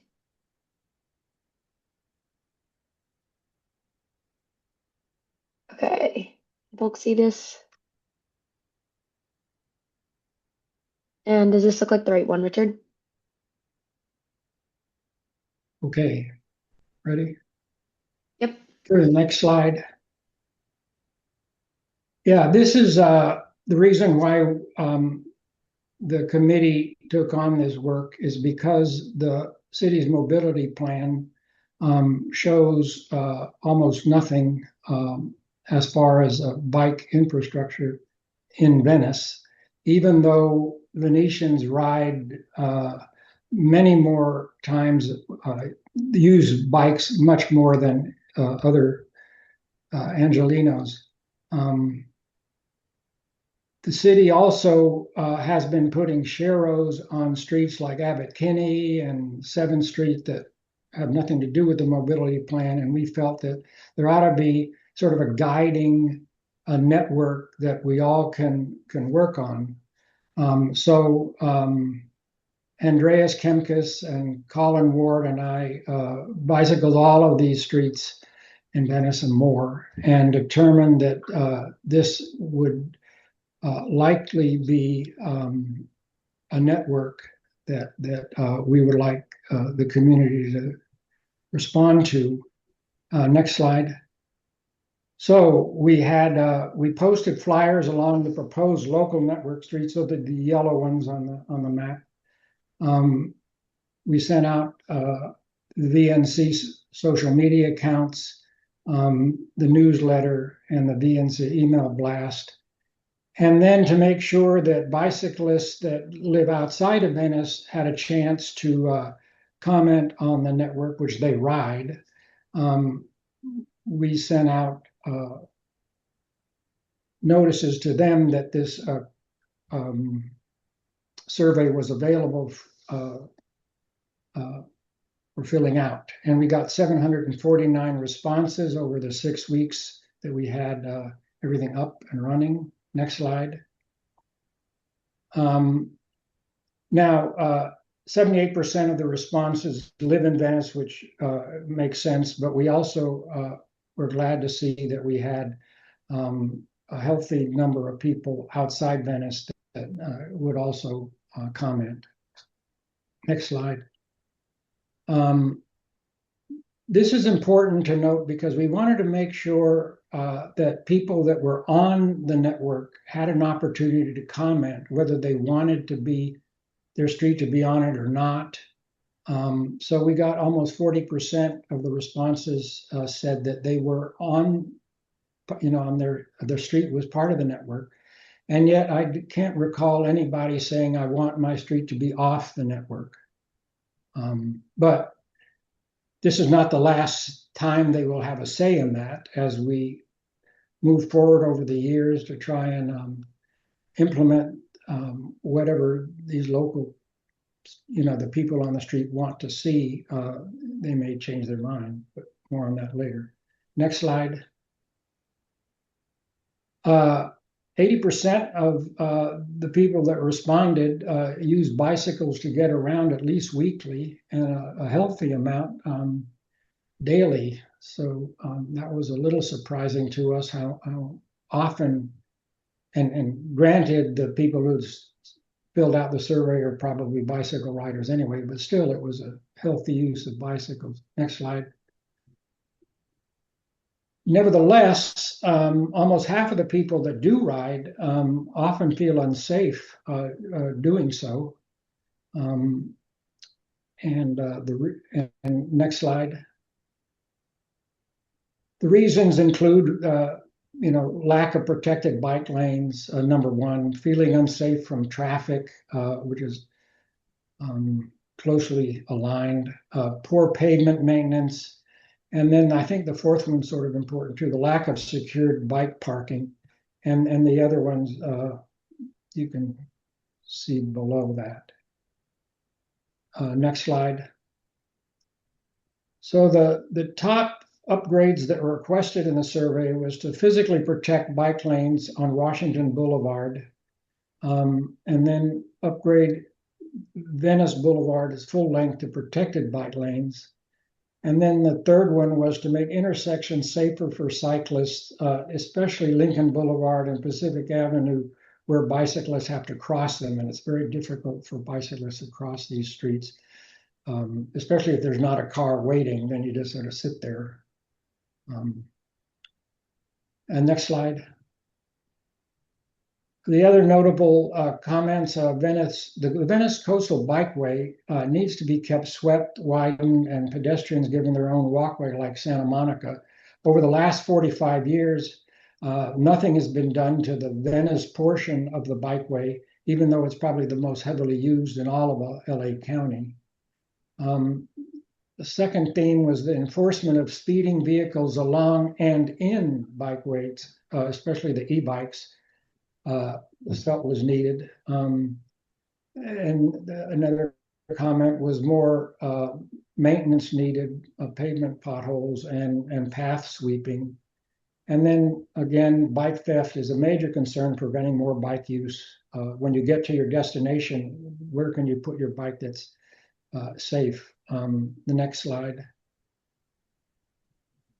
So here's the two maps, the pre-survey proposed and the recommended network. There are very few changes. I can probably point out most of them, but I don't think you need to go into the detail. But let's see. The one on the right, we designated the April 2026 network, and that's the one we're asking you to approve. Next slide. So paraphrasing the motion, not replacing the motion, we would like the VNC to might reasonably be amended as the development of the network progresses over time, working with the city and the local citizens. Bicycle safety and connectivity must be priorities, but may not be the only ones. So again, this is meant to be an objective that sort of a guideline that we would like eventually to implement, but that's not saying it's carved in stone and nothing can change, because it obviously will over time. But it is something that we can together work to implement. And that's it. Thank you. Thank you. That was actually really well prepared and actually mirrors. I ride my bike and it really mirrors that. So that was really well done. Thank you. What is the next set? Is this just a presentation or is this something that we vote on? I'm sorry, what? Oh, so someone has to make the motion. Oh. Now that we. Well, I can make a motion. Okay, make the motion. The motion, the Venice Neighborhood Council adopts the proposed Venice Bikeway Network dated April 26 as a working bikeway network. It requests city agencies to develop over time. The network must be developed so that bicycle safety and bike connectivity are priorities. It is understood that this network is an objective that might reasonably be amended as development of the network progresses. I second the motion. Okay. Was that you two? Okay, good. So it's seconded. We're going to move to public comment. We have, I don't see how I can do this. Why do I see two hands up? But I can't, oh, I see why. Got it. Okay, I'm going to go to Sean O'Brien. Go ahead. Well, I appreciate the hard work that went into this. 500 and some odd Venetians. I think he said 536. That's 0.01% of the population. Doesn't carry a lot of weight with me. I'm opposed to any protected bike lane. It ruins the traffic flow. It disrupts parking. You lose parking. I'm all in favor of implementations for safety. I would rather have potholes fixed and the streets paved than changing lanes. I did take the survey. I didn't complete it. I felt the questions were skewed in a way to get the results they were looking for. Thank you. I liked the idea. He did say it's a work in progress. I don't want these like Rose, Venice, Abbot Kinney, Washington. I don't want protected bike lanes on major thoroughfares. No. Thank you. Okay. Next person up will be Ian.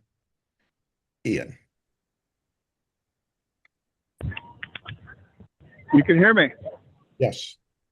So as I brought up in the Parking Transportation Committee, this was a flawed methodology. First off, the survey itself should have been brought to the board and approved. That was not done. The chair, the president does not have the power to implement surveys or allow a committee to implement its own surveys. Only the board has the power to do that. So that was improper. Like the previous caller said, 500 people is a very small fraction, and a bunch of other people from outside the area.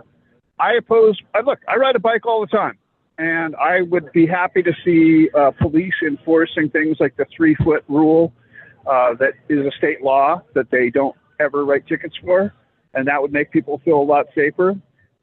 When you're talking about Washington, never was it considered that maybe you could bypass Washington and take a back street. You're coming off the bike path at Mildred. You go 1 block into Orchard. You can head west on Orchard without screwing up traffic or parking or anything else on Washington. So you could go through the backwoods and then come back at the canals. And that would be the equivalent of what's being proposed here. But that was never considered because, of course, this is a, let's make life hard on people in cars kind of thing. And it's part of a larger globalist agenda to make life really hard on people in cars and 15-minute cities and all the rest of it. I oppose. I hope the board will do the same. This was not, this is a kind of an axe to grind group, that committee you're talking about. Thank you. Timo, by the way, would you not mark Nico absent? He was here. I don't want that to go as an absence. Who's that? Nico, he sort of left in protest. He was here though. I don't want it marked as an absent. I only have him. I have him marked as an absent from the time he said he was leaving. Okay. I have it noted when he left. Okay, thank you. But that is absent, Gary. You have to stay for much longer of the meeting to be not absent. Sort of left in protest, so just a thing. Point of order, point of information, point of order, Gary. Absences are counted if you miss more than 50% of the meeting. He left, that's on him. Okay, I stand corrected. I am going to go to, who looks fun here? I'm going to go to EP.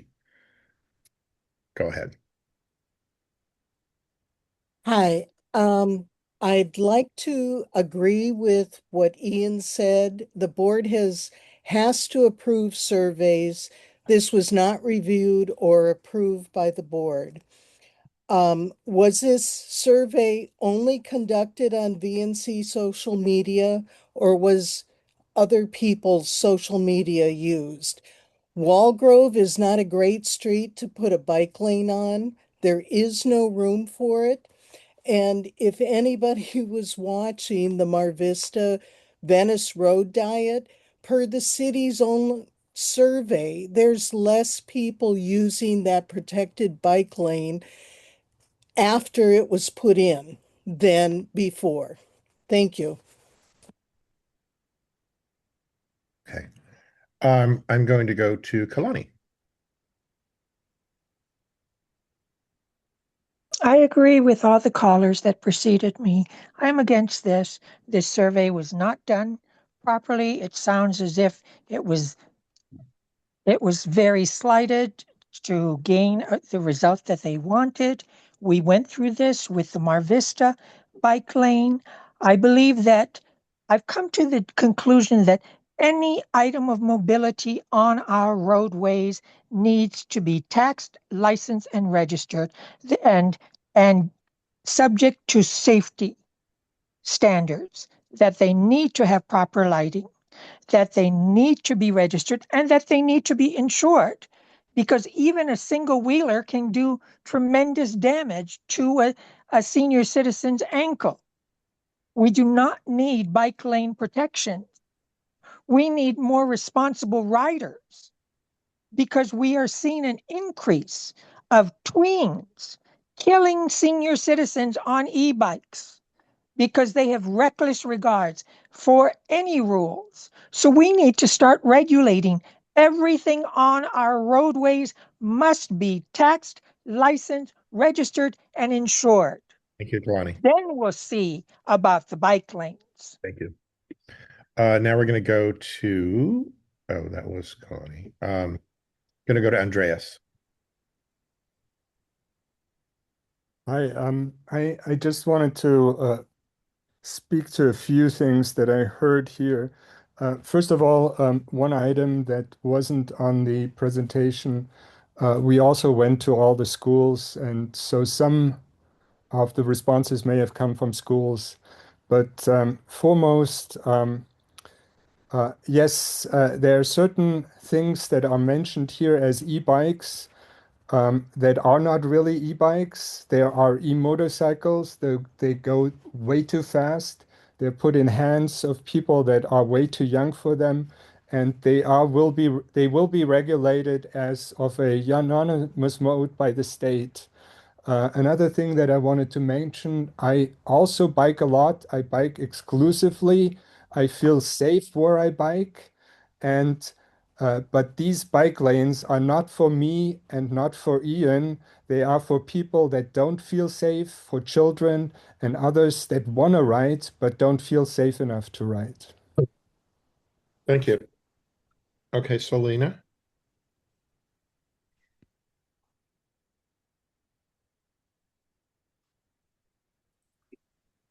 Hi, I'm a member of the parking committee, and I wanted to bring up one issue that was discussed in committee, and that is that the outreach that was done did not conform to the BONC digital communications policy. specifically, if you look at the supporting documents, if you look at the Venice Bikeway Network survey results on page 3, you'll see that one of the social media posts was made by one of the committee members, and it was not done through the VNC official social media channels. Sorry.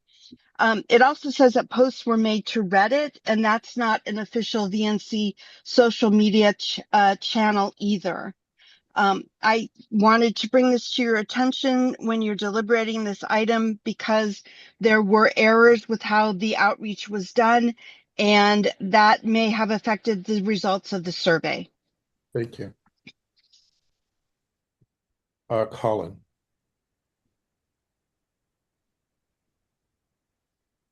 Hey, quick audio check. Can you hear me now? Yeah. Sweet. Hey, this is Colin. I guess one of the members of the PTI. First, I wanted to say thank you to Richard and Andreas for helping me put together the survey, to Soraya for working with us to get the flyer that we use to put out to all the different channels to get the outreach. A couple of things I want to highlight. One, the results are publicly available, and you can actually see what time points, when do we get big spikes in the survey data. Like the biggest response we got was the VNC newsletter. If you filter just for the VNC newsletter responses, you'll see the same trends, the same percentage roughly the same percentage breakdowns that you see versus the whole 750 responses. The Venice Neighborhood Council mailing list gave us about 130 responses. So we are pretty confident that that at least the results not only for the Venice Neighborhood Council mailing lists were conclusive to what the general neighborhood was interested in. Yeah, so quick comment. Thank you very much. Yep. Thank you, Colin. Okay, I don't see any other attendees' hands up, so we're going to move to panelists. I'm going to go to Fran. So I think that Richard and his crew have done a fantastic job on this. It is only a beginning. When he has been discussing this, talked about whoever wants to add anything would be considered. It's a starting point. And I can tell you, we need this. I've been living on Oceanfront Walk for 50 years. We need this. The bikes are not under control anywhere on Oceanfront Walk, particularly where Richard and his group are talking about. And it may take some time to get it instituted, but I really like the direction that it's going, and I really want to thank Richard and his staff. Thank you. Erica? Richard, I'm going to come to you last. Erica? Time to ask questions as well as make comments, because I have questions. What I could do is what I'd like to do ideally is get everyone's comments and then come back for questions, so we've heard all the board. Point of order, how much time are board members being allowed? Minute. We need more than 1 minute to be reasonable. On the outreach chair, I need more than 1 minute to address this because this really is an outreach issue for me that I want to share about. Okay. So I'm not going to take a long time, but okay. So I just want to first say, I'm not speaking against bicycling or bicycle safety. I mean, my concerns about the process that happened here. The proposed, bikeway network was developed by a small study team before broad stakeholder outreach occurred. The public was asked to react to a proposal rather than participate in creating it. This is the opposite of how the committees are supposed to normally work. It's supposed to be stakeholders bring an issue, they help them develop it, and then it goes to the board, after they develop it together with the stakeholders. Also, we were supposed to have gotten the survey approved by the board first before it's released. That did not happen. The outreach process did not go through the VNC Outreach Committee, which is responsible for developing outreach strategies that reach a broad cross-section of stakeholders. They did reach out to me. I gave them input as to what we needed to do, because one thing that was significant is they wanted to give this to people like at the bike shops and things like that. I think it's a wonderful place to promote this. But as I explained to them in my response was, all stakeholders need to hear about this. The business owners, especially people that are on the route where this would be occurring. That's very important. And all people, whether they ride a bike or not, need to be able to weigh in because everyone is impacted potentially. The survey promotion occurred through personal social media accounts, including Facebook, Nextdoor, and Reddit, as well as through a private Gmail account rather than solely through official VNC communication channels. It did not go out only on VNC channels, and the majority went out through a personal email. It's different if you take the VNC information and just forward that way, but when you write content, it is now not the VNC's content, so that's an issue. Okay, thank you. I'm sorry. There's other things that are really important because approximately 22% of the respondents do not live in Venice, and the stakeholder email addresses were collected through a survey. Yet there's questions remaining about how those records were collected, stored, transferred, and preserved. The actual survey questions were not included right now in the board supporting documents. That makes it difficult to evaluate the methodology behind this. There's going to be a second little bite at this after Richard. Allie, you're going to go just before Richard. I'm going to jump down to Brennan. Thanks, Gary.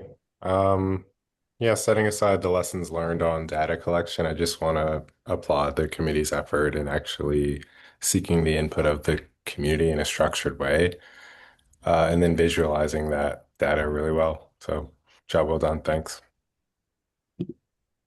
Helen.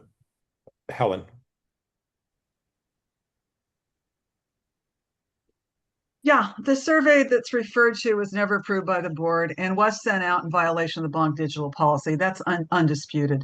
The survey did not include specific questions about the proposed mobility plan that we're being asked to adopt. Instead, there was a disclaimer that the survey had nothing to do with this road diet plan. The survey questions were general questions about biking in Venice. If at least 25% of the survey respondents, that's approximately 200 people, do not live in Venice, and not Venice residents and are not stakeholders, that's an issue, and they shouldn't be given weight as if there's this huge response, because that 80% support actually translates to only 400 Venetians. This is not a mobility plan. It's a road diet repackaged with a different name. The significant elimination of parking, decreasing the width of lanes, the impact on individuals with actual and real mobility issues like seniors, disabled, parents with young children, all of these issues have not been addressed. Prior attempts to impose road diets in Venice have failed. You heard from our stakeholders and were rejected by this board. Most recently, an attempt to impose a road diet on Washington Boulevard failed because our stakeholders do not approve the negative impact of protected bike lanes that eliminate parking, decrease lane width, and move parking away from the curb, making life much more difficult for our stakeholders with actual mobility issues. My vote will be no. This plan does not reflect that the majority in Venice support road diets, no matter what they're called. And the only priority I heard being referred to was the connectivity and not the real issues that these road diets bring to the community. Thank you. That was impressive. Another one breath statement. It's pretty good. You're competing with what's his name. Ted. I think this one's pretty simple. If you support mothers and children getting run over and murdered on the road like Reagan and Ophelia and Playa del Rey, then you should vote no. Voting no on this is a vote for murdering children on our streets. If you want to protect children, vote yes. Thank you, Ted. Jim? First, I want to thank the committee because they clearly did a lot of work here, and that shouldn't be discounted. Two, if my math is right, even if you take 20% of the respondents away, they still got more respondents than we got votes in the VNC election. So we should, a little perspective here that they did that's quite an accomplishment to get feedback to that level from the neighborhood. Three, I think it's generally better to have a plan than to have no plan. So I think we should support this. Thank you. Clark. I think Richard's comment that this is a work in progress is very important. This project will not be implemented all at once, will not be cast in concrete. We'll start with small little projects, and if they don't work out, something can be done differently. But you have to start somewhere, and I think this should be looked upon as a work in progress and evaluated as we go along. There's plenty of time, plenty of opportunity to make changes once you get underway. Was that it? Gary, Yes, can I make a comment, please? Yolanda. But wait, I didn't see you, Yolanda. Go ahead. well, there's a lot of people. Right. Yeah, well, Ally, you okay? I'm going to go Lisa, Yolanda, Ally, because I didn't want an Ally to get questions going in. So Lisa, go ahead, then Yolanda, then Ally.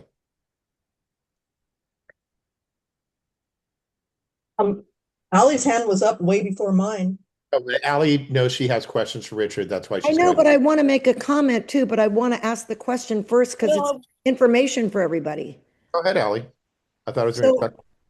Richard, the thing that I was unclear of, and I read it as I think as specifically as I could have, like on Rose Avenue, on certain of the streets that are narrow, even on Venice Boulevard, are you going to be taking away a lane of traffic or parking? It wasn't made clear in the report to me. So if it, that makes a big difference as we're so parking challenged and Yeah, there's no intent to take away either parking, which is going to be very difficult in the coastal zone, or lanes of traffic, which would be, against just everybody doesn't want lanes of traffic taken away. Well, then how could you have something on Rose, for example? Well, Rose already has a unprotected bike lane, and it may be determined that that's all it can have. That'd be fine. But we have to start out with the fact that Rose is an important way people go east-west in North Venice, and then we see what we can do maybe to increase the protection. But it may not come to that. But certainly we're not going to take away parking in Rose, and we're not taking away traffic lanes in Rose or any other street. It's just wouldn't be feasible, acceptable. Ally, since part of that was his response, do you have another question, or is that it? Yeah, I mean, I don't understand how you can put in a bike lane without taking away a lane of traffic or parking. Where are you going to put the bike lane? Well, who's saying we're putting in a bike lane? I mean, I a thought lot of these no, I local mean, on the streets. places you're proposing the bike lanes is what I mean. Well, yeah, I mean, on Venice Boulevard, Washington, especially in between the beach and Oxford. So sometimes bike lanes are just guides, I think is what Richard is saying. Sometimes they're actual lanes. Yeah, but most of the streets are, the little local streets, and it may be that people would be and would reduce the speed limit to 20, or maybe put signs that says this is a priority bike street, or any little thing that reminds people that, okay, this is a street that you have to pay special attention to bicyclists. These kinds of things. Slow children. Like Clark said, this is sort of the beginning of a process that's going to last years, working with city agencies and the local people on the streets. So, that's my answer. I'm going to give Richard last, so I'm going to move on. Ally, I'm going to go to Lisa. Okay, and then I'll make a comment at the end because I haven't made a comment. Lisa? I'm just a little offended by some of the things that are being said here. First of all, Gary, you don't need to compare people's comments and one is better than another or compliment them. It's not a competition. Thanks for the instruction. The other thing is I don't appreciate being threatened that a vote to no kills children, because I am all for bike mobility and micro-mobility plans. I don't like when it's used as hostile architecture to prevent RVs from parking, and I think it should be done well. For immense points already made by Helen and Erica, this was done incorrectly. And I'll never love Sean O'Brien more. Go buy lottery tickets because the stars will never align that Sean and I agreed on something. But the biggest issue is traffic still kills people. And the changing of the lanes about a month or 2 months ago, somewhere within this time frame, killed a man down in front of the Baja Cantina, right there at the Washington Square entrance. An older gentleman, I believe he was on a scooter. So it will still kill people no matter what. And it is poor planning, poor street planning. And that wasn't a bike lane, and it was truly a road diet and it may be an attempt at traffic calming. I'm not sure how it suddenly changed and why, because we weren't informed as a neighborhood council. But don't threaten that votes to no kill children. Thank you. Yolanda. Yes, I would like to go back to what Selena had mentioned, and I'd like to back up on what she said. I think her comments made a lot of sense. But I live here on a very important corner here, and I see mothers with 2 children on a bike. I'm surprised they haven't had an accident, taking them to school. I see men and women taking their dogs on a hot day, and the dogs can't tolerate the hot cement.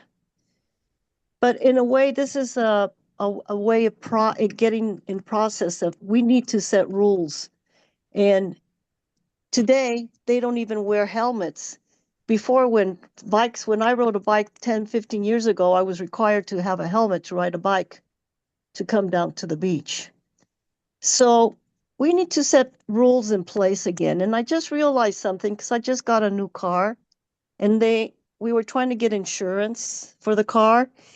And the insurance here in this community is higher than in any other place because of the accidents that we have had here in the community at the coast. That goes all the way up from Santa Monica, all the way down to Torrance.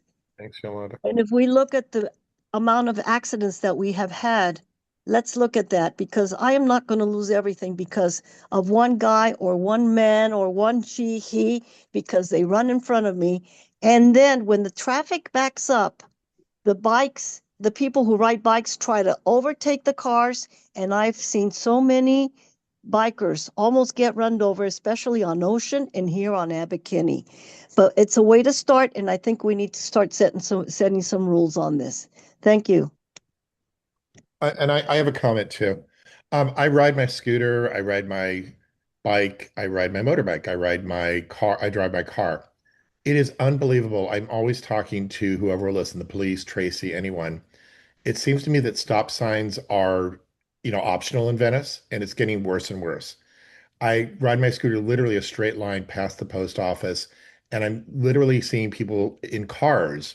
And I'm like, I hated the road diets because I love cars. But the fact of the matter is, between, earbuds and just lack of paying attention, it's changed. This isn't 100 years ago.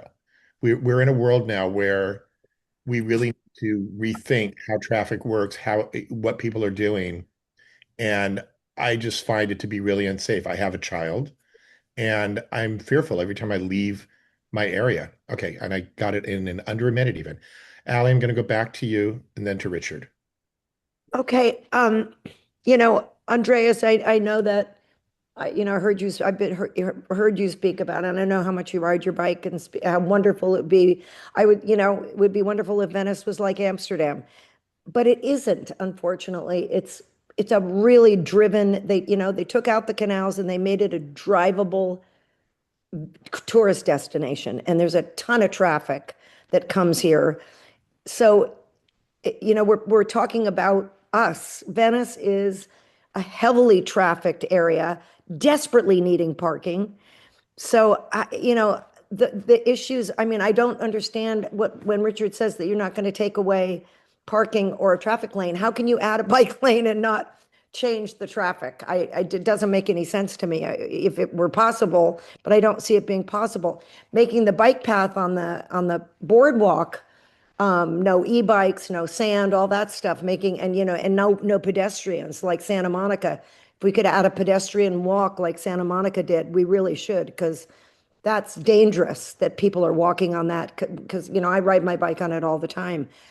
But I don't, you know, with the traffic that we've got and the parking, you know, nightmare that we've got, I don't understand what you guys are saying. I don't understand how we would not have a road diet.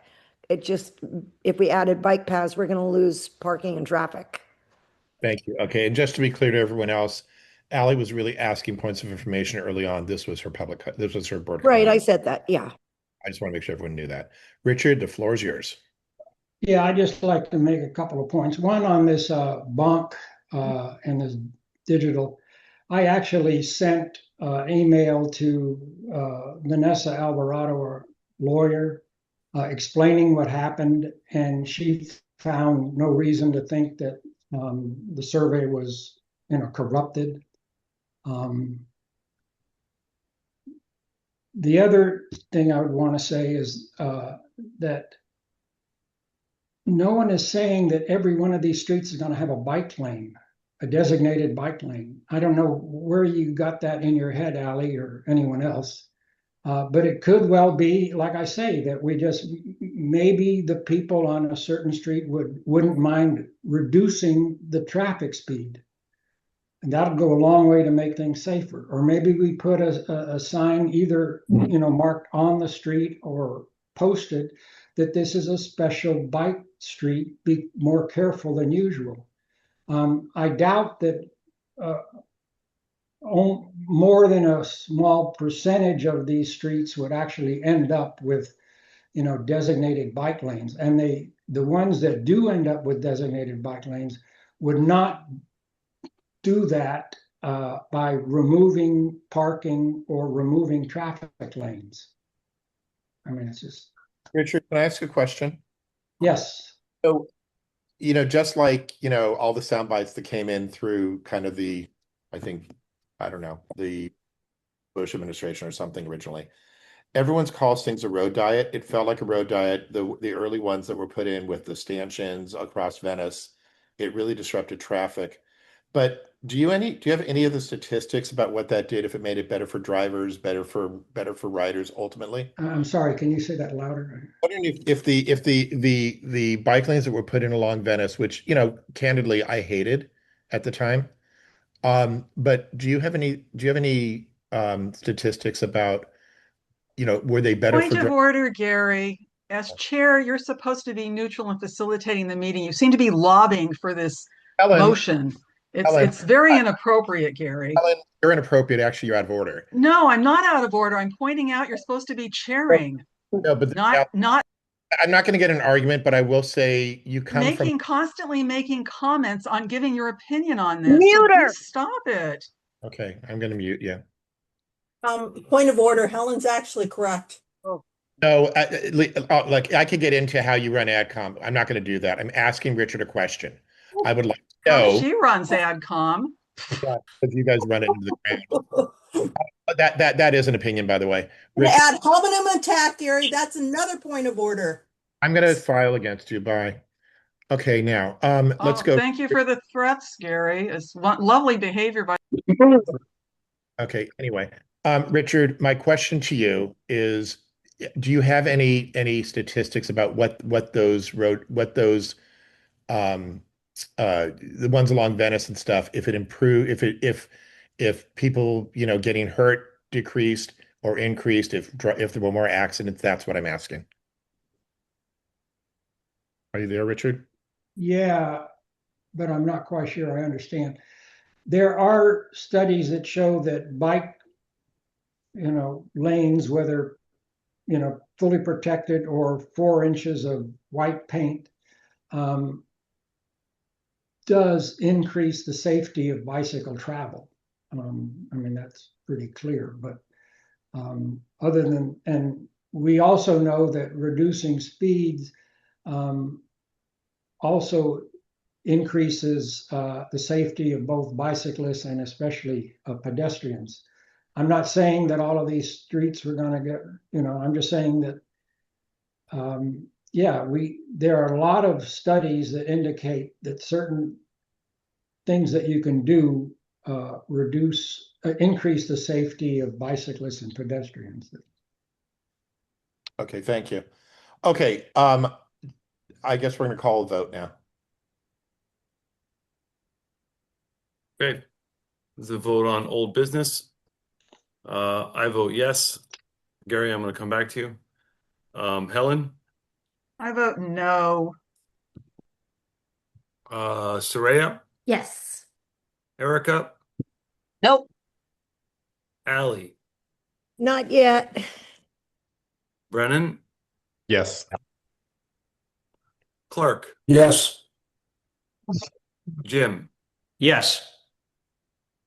Joseph? Yes. Kenya? Yes. Lisa?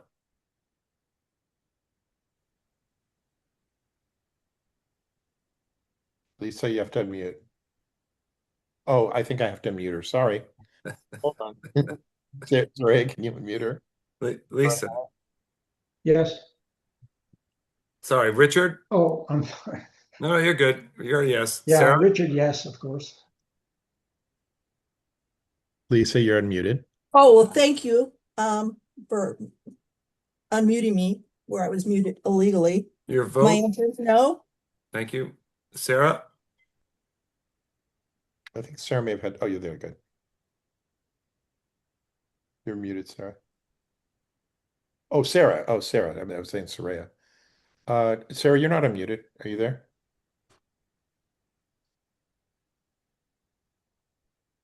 Yeah. Sarah? She must be out of range. All right. Ted? Yes to protecting children. Yolanda? Jesus. You know, I apologize. We are voting yes for what reason and no for what reason? The yes is to adopt the proposed April 2026 Venice Bikeway Network, which is the presentation. And it ostensibly the motion is to develop it over time. Oh, okay, I vote yes on that, yes. Fran? You have to unmute. Muted.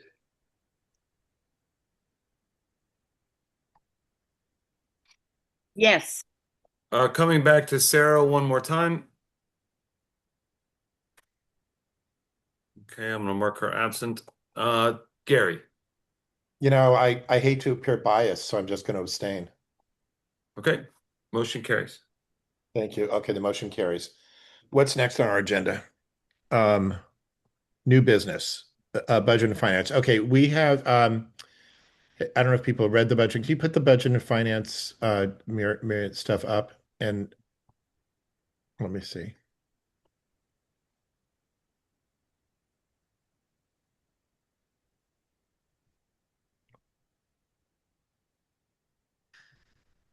So I've read the budget and finance, the mirror and the administration packet. There are lots of problems. They're inaccurate. It still has the old signer on it. The mirror, it seems like it misstates. It didn't do. Point of order. Are you giving the treasurer's report, Gary? No, I'm kind of wondering if anyone wants to make a motion to kick this. No. I read it too. The budget's not correct on the mirror. It doesn't reflect what we changed in the last meeting. I move. You didn't change anything. It was illegal what you did. I'm sorry. I got the floor. Oh God. I move that we send it back to committee. They can second? look at it and bring it back with the correct budget. Second? We reallocated for the museum that wasn't represented. Seconded. Public comment? I see no public comment. Ian, I'm asking if you have public comment. I can permit. No public comment. Okay. Any board comment? Yeah, I'm required to give a board treasurer's report, folks. Okay. But I guess I'm not going to be allowed. Is that correct, Gary? I'm going to call in Helen now. What? Can you hear me? You have public hands up, Gary. Oh, okay. Ian, go ahead. So again, this is dictatorial, improper, and unbecoming of an officer of the Venice Neighborhood Council. You are supposed to allow the presenter of the motion to at least present the motion before you start making comments upon it. That is not neutral behavior by the chair. And I don't know who else spoke up and said it should be sent back to committee prior to anything else, but that is not appropriate either. The presenter of the motion should be the committee chair who's sitting in that meeting saying, hey, I want to give you the presentation. And then people can ask questions or make comments and say, I don't like it. I want to make a motion to refer it to committee. But that's not how you're behaving right now. It's top down, and it's shameful. And I think, talk about unprofessional. Calling out fraud for fraud is not unprofessional. That's honest. This is just whatever you're doing. I have no idea. And I think I trust Helen because I think Helen does a good job. She's on the mark as far as her minutes and her money and all the rest of it. So, yeah, I don't know why you would say no, but thank you, Ian. I guess the majority is going to do what's going to do. Lydia?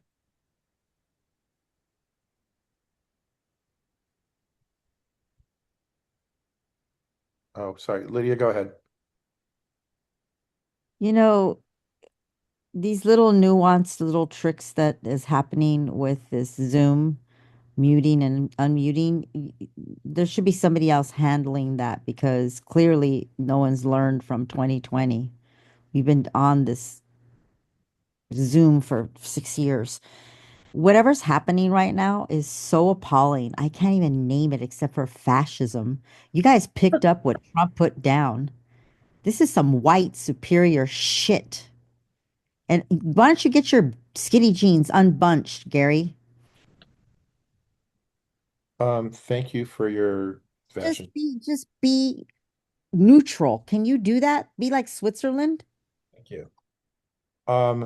Who's next? No one wants to hear your opinion. He doesn't have to give his opinion. Let's move on. I'm trying to figure out who. Oh, Kalani, go ahead. Hello. Hello. Kalani, go ahead. Yeah. I hear background noise. That being said, I sort of agree with what's being said here.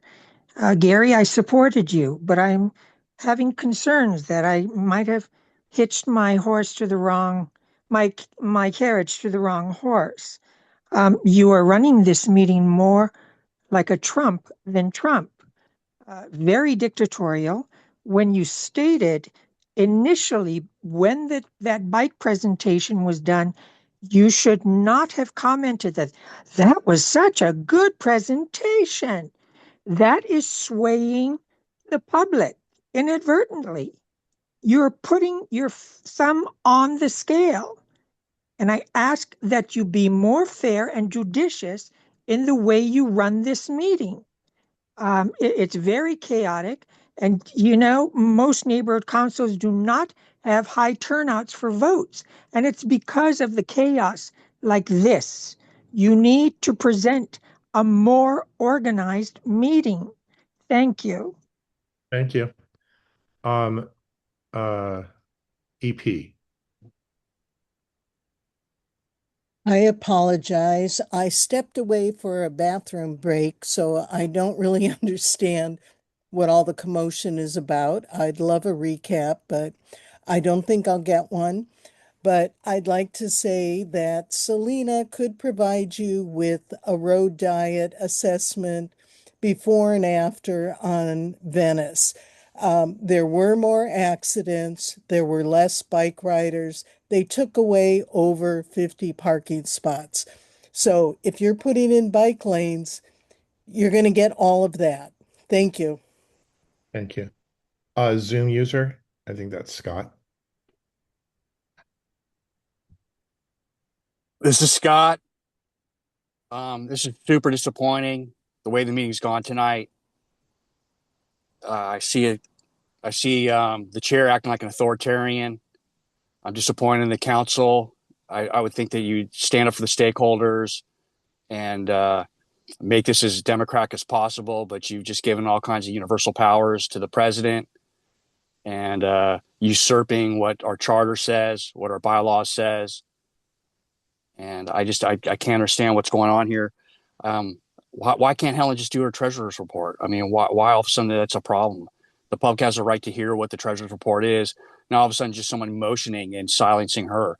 I mean, this is just kind of childish, and I would hope people would kind of grow up and do what's best for the community. And what I see here is just the exact opposite. And I urge you guys to rethink of what you're doing and vote from the heart. Thank you, Scott. Any of the board members would like to talk? Raised hands. There's one. Erica, go ahead.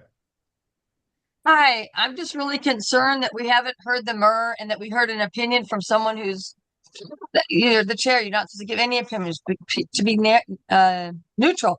We also all agreed to have a Zoom meeting because David was supposed to run this meeting. I'm not sure what happened. No one's acknowledged why he is not here tonight. So I'm just throwing that out there. But otherwise, we should have met in person. So I just want to say that the MER is extremely important. We are at the end of the fiscal year. I don't know what you're talking about another signer. No new signer would take over until a new period. You don't change signers in the middle of a period unless there's something egregiously wrong. I'm really confused as to why we aren't just proceeding normally. The MER is a non-dramatic issue. We just need to know what the expenses were. I mean, I read it, and we need to vote if we're going to approve them or not. So I'm really in shock. I don't think you guys understand if and I believe that Gary, you did take the financial training. Anybody who's taken that financial training, they drill into your head what is needed. And Helen does crazy things to make sure everything is correct. So I can't imagine that these things would not pass. I'm really kind of confused. So in any event, we need to pass on MER. We need her to read it and we need to move forward, please. Thank you. Clark? I support Jim's motion to send this back to committee. There are obviously some technical problems with these motions. No one's going to get hurt if it goes back to the committee. I call the question. Let's send it back to the committee. Thank you. Helen? Is there a motion? There was a motion. Jim made the motion to send it back to the committee. I second it and call the question. Let's send it back. Call the question is a motion. Point of order.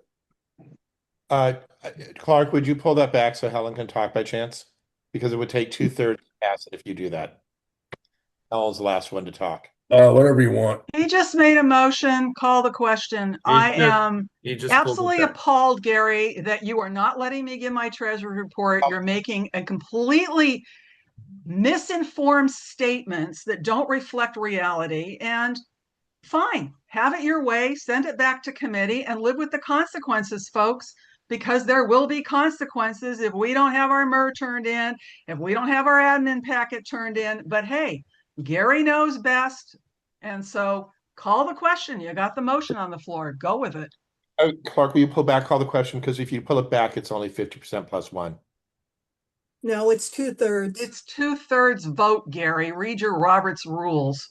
Because of calling the question, because it's financial. For calling the question. Calling the question. Oh my God. You're stopping discussion. It requires a 2/3 vote. So do it. Actually, he agreed to pull it. He agreed to pull it. So nice try, Helen and Lisa. Next person, Allie. I'm just confused why we're not hearing Helen's report. That's all. I mean, not a question of just that she could explain the details. I just don't understand why you would not allow a treasurer to give the treasurer's report. I missed that. I don't understand the logic of that. Thank you, Jim. Yeah, no, that was a question, Gary. The question is, if you read it, you realize it's highly flawed, as accurate as Helen is, in my opinion, and many other people's. Okay. Gary, you're not the treasurer. Yeah. I am. So stop saying it's flawed. You don't even know what you're talking about. You haven't even heard my report, which is mandatory if you knew what you were talking about. All right. So, and you have a motion on the floor to send it back to committee. So vote on it. Do what you want. If I may, because I made the motion, we had special meetings to correct the budget to get the money out for the museum. That's not represented in the MER, so the MER is incorrect. That's why I'm saying it should go back there. The MER. Did we you also, not read and these things passed. Oh my God. So we had the special meeting. It's not represented. Chad it should has be the floor. It is. Look at the MER. I mean, did you not Jim has read the floor. it? Yeah. Then you didn't read it. It's in there. The floor because he's speaking now as a board member for the second time. Go ahead, Jim. No, I'm done. Okay. If there's no other comment, I think we can move to a vote.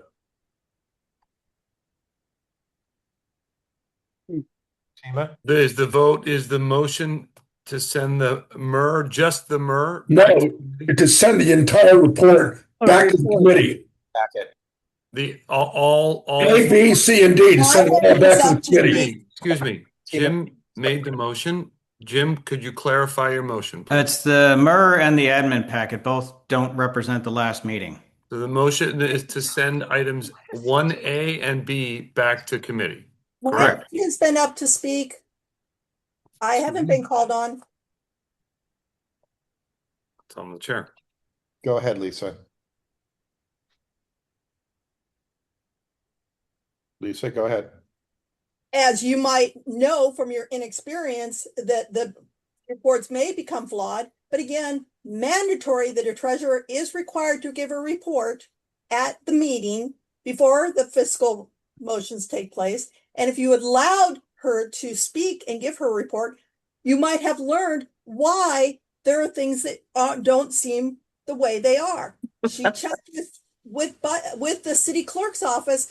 Do we need to do that budget adjustment? And they're like, no, don't bother with all the paperwork because we're less than 30 days between the new fiscal year. You would have learned that and understood, but you didn't give that opportunity. And you're just so quick to point out that people are wrong, along with your continued ad hominem attacks, Gary, that are unnecessary. And just stop it, please. We want to respect each other. Stop it. Okay, now we're out of vote. Is Erica here, Gary? Yes. Can she just say whether or not a treasurer is not allowed to give her treasurer's report? No. No? Why? She's not here. Oh, I thought you This said she Erica, was our here. other Erica's not here. I didn't mean Unfortunately. Erica Moore. I'm talking about Erica Yeah, from Dunn. exactly. She's not in. I don't see her on the audience list. I've sent her a message because this is absolutely should not be happening. What's happening? Okay. This is really going to hurt the board. You guys don't understand Fine. what really happens now. Be quiet. Called. The vote's been called. Okay. The vote is to send items 1A and B, 71 and 7226 back to committee. I vote no. Helen. Obviously, no. Soraya. Illegal under the bylaws, what they're doing. Soraya. Soraya had to leave. Thank you. Erica. No. Allie. No. Brennan. Abstain. Clark. Yes. Jim. Yes. Joseph. Abstain. Kenya. Abstain. Lisa. No. Richard. No. Sarah. I don't think Sarah's. No, you guys are ridiculously incompetent. No. Ted. Ted, are you there?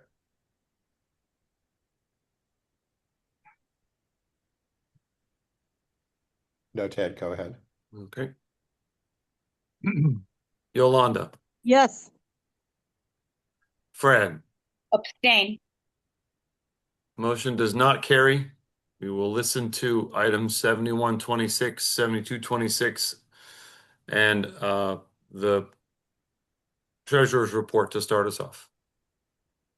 Go ahead, Helen, you're on stage. I need a second to recover from the absolutely disrespectful behavior of some of our board members. Agreed I upon. am required, I want to point out that I am required to give a treasurer's report monthly. So I don't know why it was left off the agenda, but it was. So I'm going to integrate the motions into my treasurer's report to save some time. As of May 31st, 2026, the VNC net cash available is now $6,227.63. This represents total funding from the city for the 2025-2026 fiscal year of $28,922.40, less expenses of $22,694.77. Our fiscal year ends on June 30th, and June expenses are expected to add up to approximately $2,200, and that represents routine VNC monthly expenses plus the outreach expense that was previously approved of about $1,200 for pens and tabling supplies. The total VNC budget for the next fiscal year, starting on July 1st, will be $25,000, plus an estimated carryover of approximately $4,000 that will not be available until August. The monthly expenditure report, or MER, details the expenditures for the month. These are expenses previously approved or authorized by the board. Total expenditures during May were $6,822.19, representing the following routine expenses: office expenses of $220.64 to Google for board emails, $150 to Web Corner for web maintenance, $91 to Constant Contact for emails, $207.05 to Extra Space Storage for storage rental, $74.11 for printing agendas for the May board meeting, and additional expenses of $142.65 for Lupec door hangers, $255 for the annual Zoom license, and $100 for a Canva license. Non-routine expenses included $82.85 spent on outreach tabling supplies, the board retreat expenses of $498.89, and Jim, $5,000 for an NPG to the Venice Heritage Museum. Yes, it is included in the MER, Jim. This month's monthly expenditure report, or MER, and this year's administrative packet detailing the current approved VNC budget are available on the Budget Committee webpage and in the supporting documents on the VNC website. The first budget and finance motion to be approved on tonight's agenda is approval of the May monthly expenditure report, MER. And I don't know whether, Tima, if you want to pull it up and show it so that if Jim's got questions on it, I can review it with him so he fully understands what he was looking at, because he clearly does not know how to read it because his comments didn't make any sense. So do you want to pull the MER up and put it up for everybody to see? I will see if I have. And I'll make the motion. The VNC board approves the May 2026 monthly expenditure report. Hopefully somebody's going to second it. I'll And then if there's second any that. questions, we can have, who seconded? Sarah did. Sarah did, okay. Sarah seconded the motion. Yeah, right. So if there's any questions, they can be answered. Are there questions from the audience, from the attendees? Public comment, you mean? Public comment. Are there any public comment? On the MER? We have EP. Go ahead. As a former NC treasurer, the MERS are all things that have been previously approved by the board. It's a no-brainer. And I don't understand why this is controversial. Treasurers are required to give reports monthly to keep the board informed on the money everybody is responsible for. Thank you. Thank you. Scott?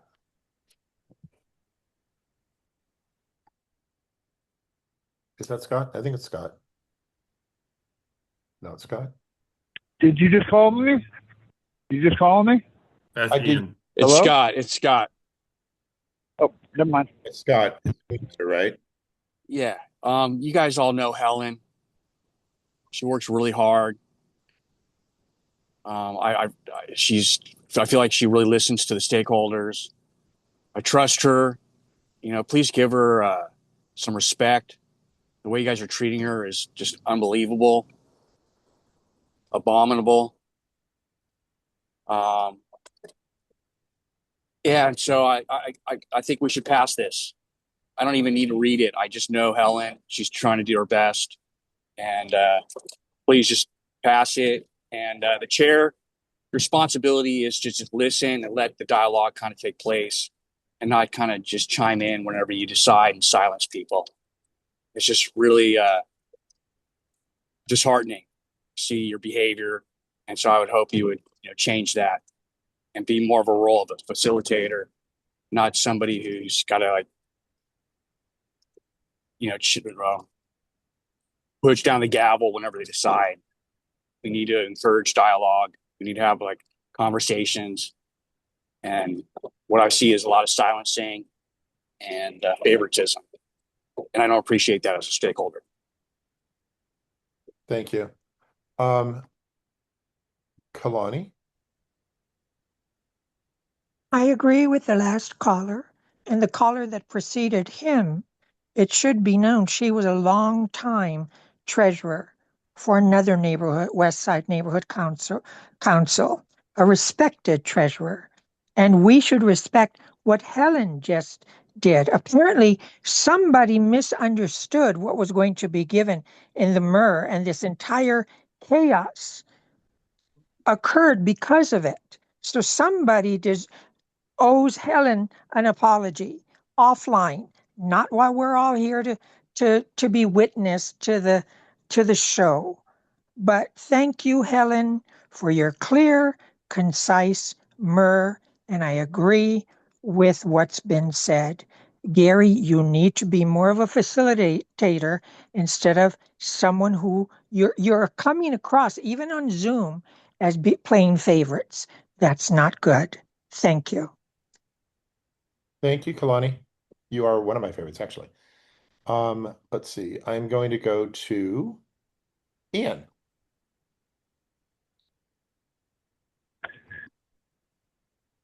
Oops. Ian, can you Am I unmuted or? Okay, great. Can you hear me? Yes? Yes, we can hear you. Okay, great. So I implicitly trust Helen because even though our politics aren't always the same, she is a stickler for detail. She does not make up numbers or go outside of an ordinary process because it's convenient to her, or to serve some agenda or punish people improperly or be disrespectful. She's respectful as hell in those meetings. And I don't understand what the hell just happened, but it was disgusting. And I think you should all vote to approve this or just abstain. Just keep your mouth shut if that's really how you feel. But you just lost on the vote to send it back to committee. So why don't people approve the goddamn monthly expenditure report, and we can move on to the next 3 items. Thank you. Thank you, Ian. Who am I at here? Lydia. Yeah, that's right. Delicious. I want to thank Helen because she puts up with a lot. And if she's the type of person that I know that if she made an error, she wouldn't have submitted it. And if there are errors in the agenda, you have to look to the people who put the agenda together. And if you don't understand something, you could simply call her or email her and she'll explain it to you. And if she were to make a mistake, I know her to be the type of person with integrity to actually apologize and take the claim of making mistakes. Unlike a lot of people who wanted to immediately shut it down, don't kick it back. And, it's this, I can't wait for this particular Zoom to be uploaded onto the YouTube account because you can see yourself and study what the hell you did wrong tonight and be a better relative. That's my show on KPFK. Be a better relative. It's to show up in a good way, not all of this other baloney. Green baloney. That's what this meeting is right now. You guys are serving green baloney. Nice pitch. Thank you. Let's see. Robin Rudisil. Hi, I really didn't want to get in the middle of this, but as a fellow treasurer, I do understand these reports more than some people. And I just wanted to point out, Jim is right. It's incorrect to show net available for neighborhood purpose grants as a negative 2,062.99. It's not true because there was a budget adjustment. It's as simple as that. And I suggest someone make a motion to approve with correcting the the report to reflect the budget adjustment, so there's no negative net available for neighborhood purpose grants. I think that would solve the problem and keep us moving on the MER. Thank you. Thank you. And I think, let's see, I think the last one is Sean O'Brien. Go ahead, Sean. Wow, everybody talks so much. Oh, we need to get the community more involved in our neighborhood council meetings. Well, this was exactly the reason why people might come to one or two meetings and then don't come back. It's math, it's simple.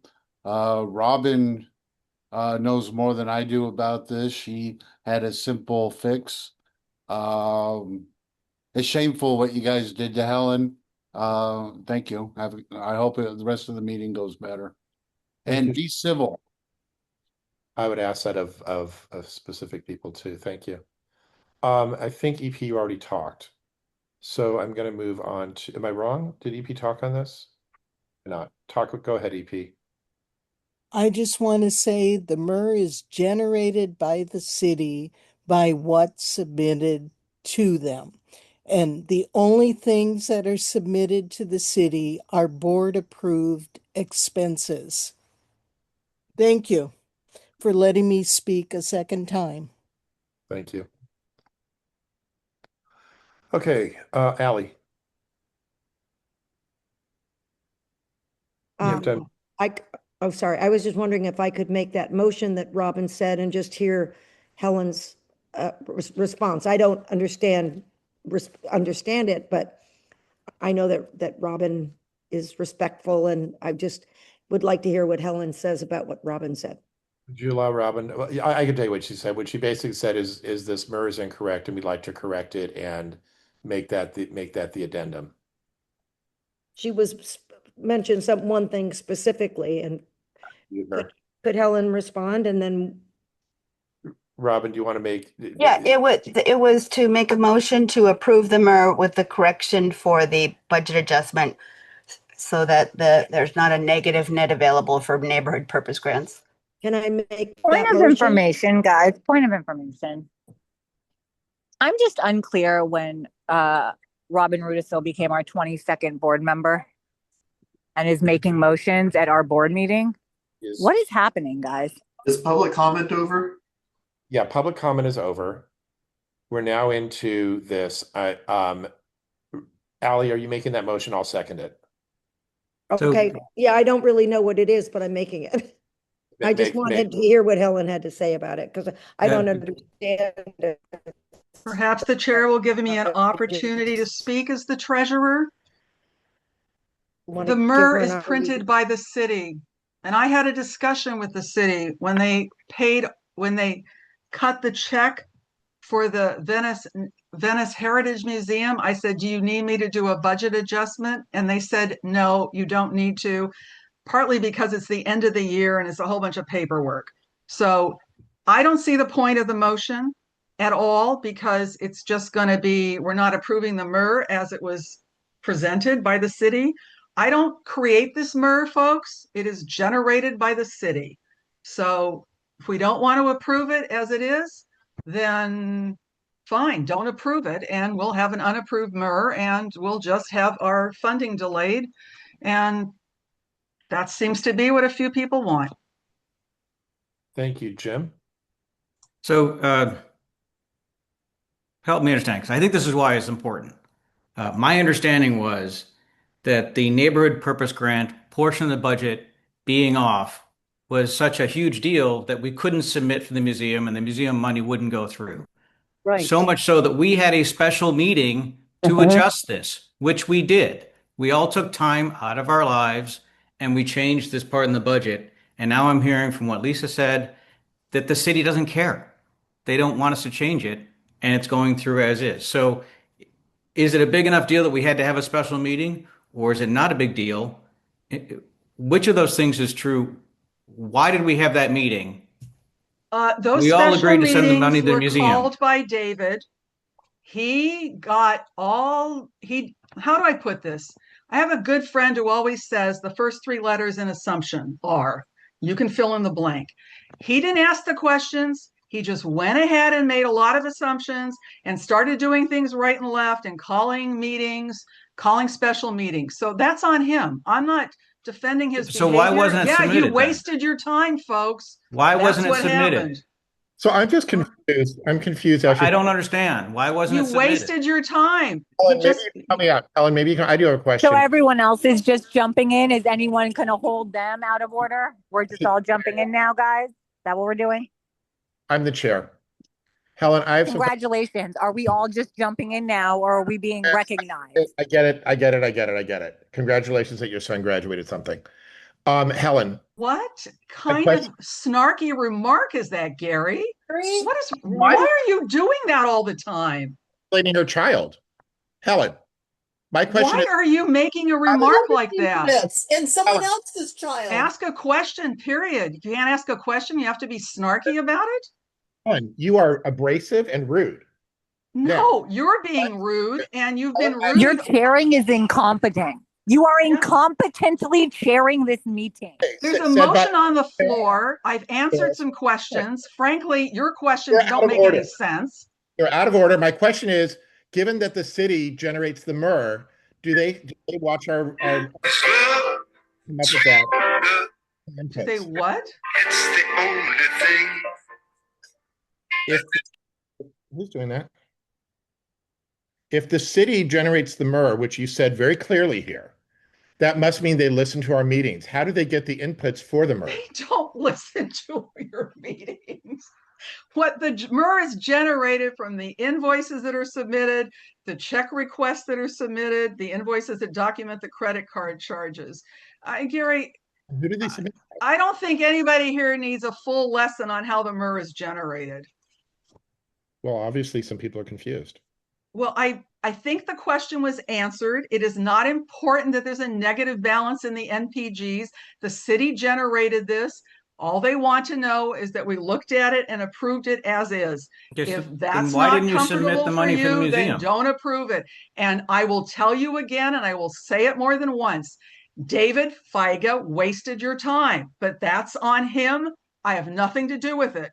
So nobody bothered to talk to me about things, how they worked. He just made a lot of assumptions. So when you don't know things, you ought to ask questions. I don't understand how David wasted my time as an answer to question. Why didn't you submit the money for the museum? They did submit the motion. You guys are clearly unclear. I'm sorry. Can we listen to Helen? Oh, I'm sorry. I thought we were all answer that jumping question. in. There were procedures that weren't followed. There was a request to a board member, a legal request, contrary to what David has promoted, that he contact the NCAD.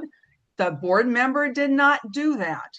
And that presents a problem because when the board member doesn't do it and get clearance, because he had dual membership in both the organization and ours, the NPG would be denied. So I had a problem, and I was in contact with the city funding department. That's who I'm responsible to.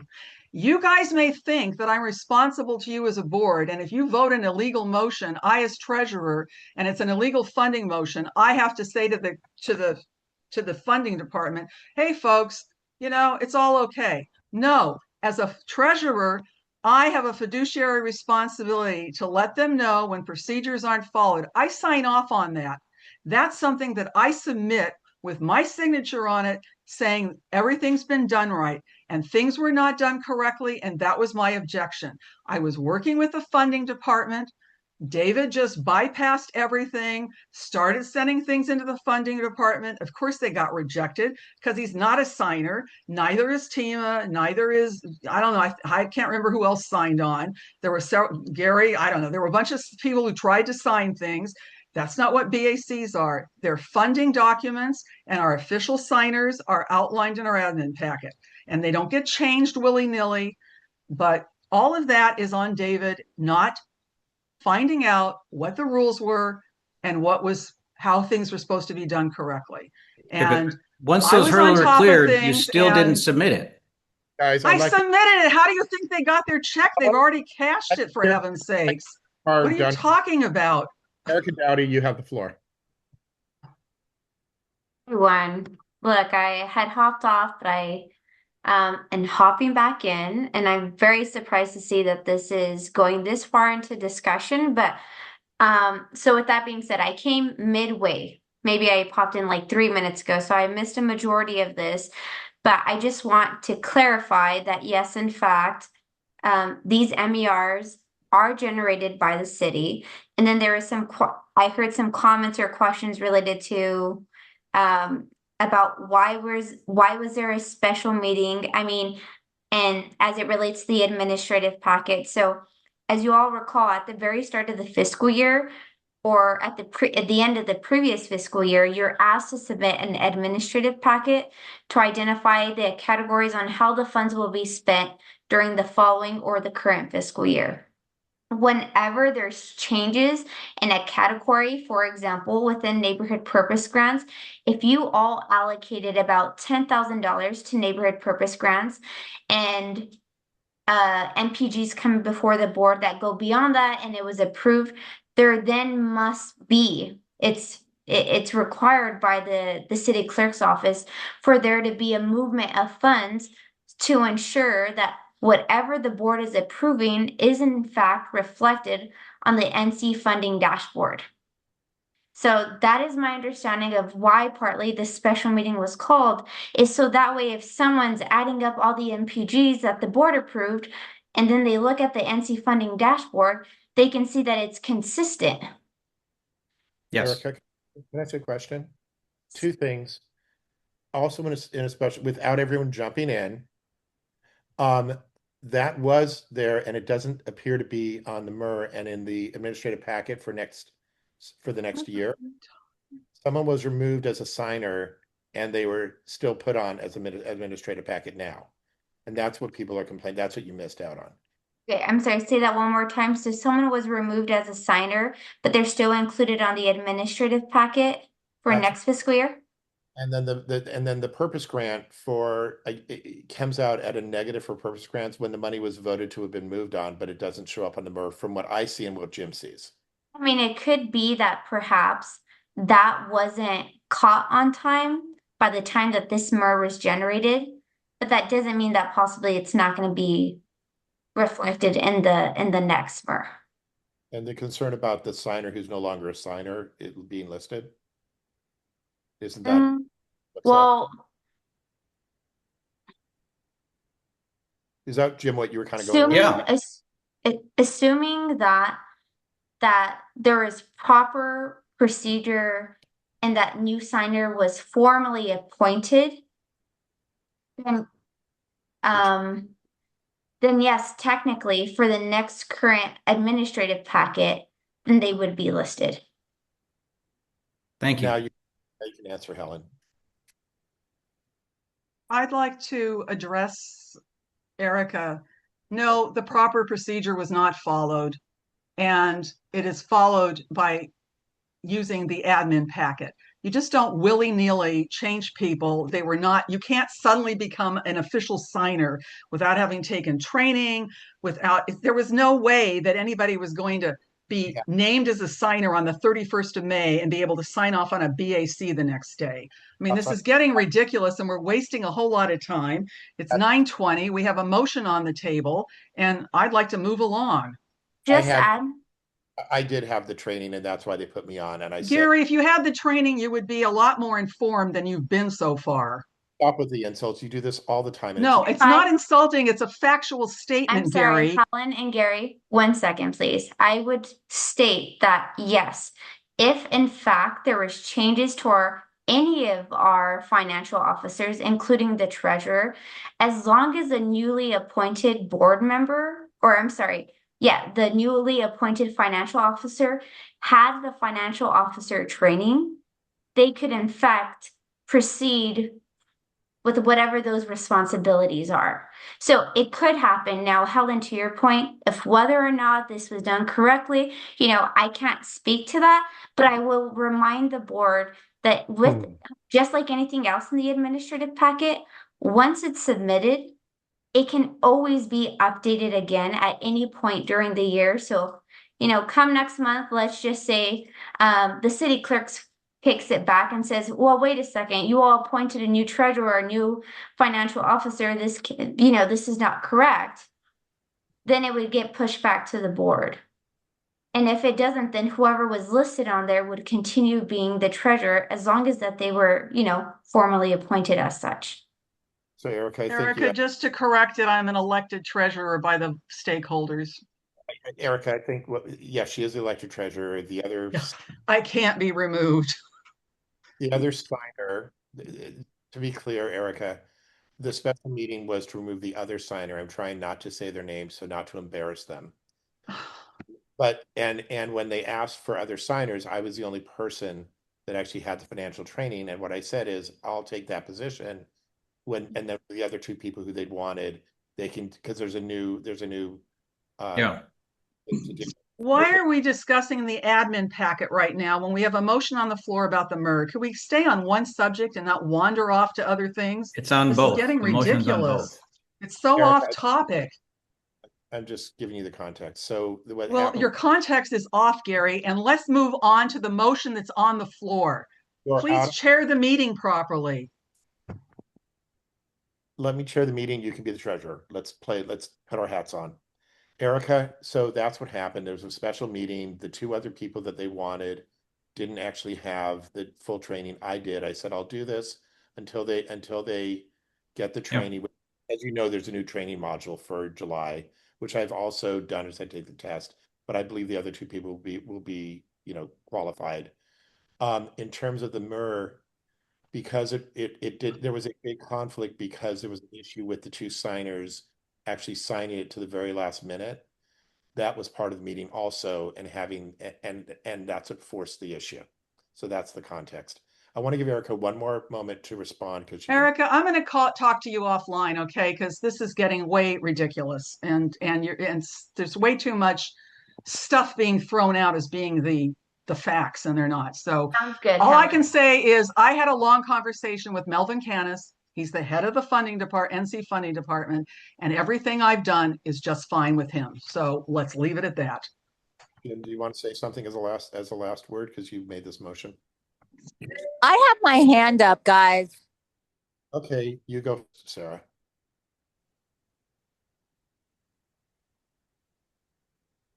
Sarah? You're muted, Sarah.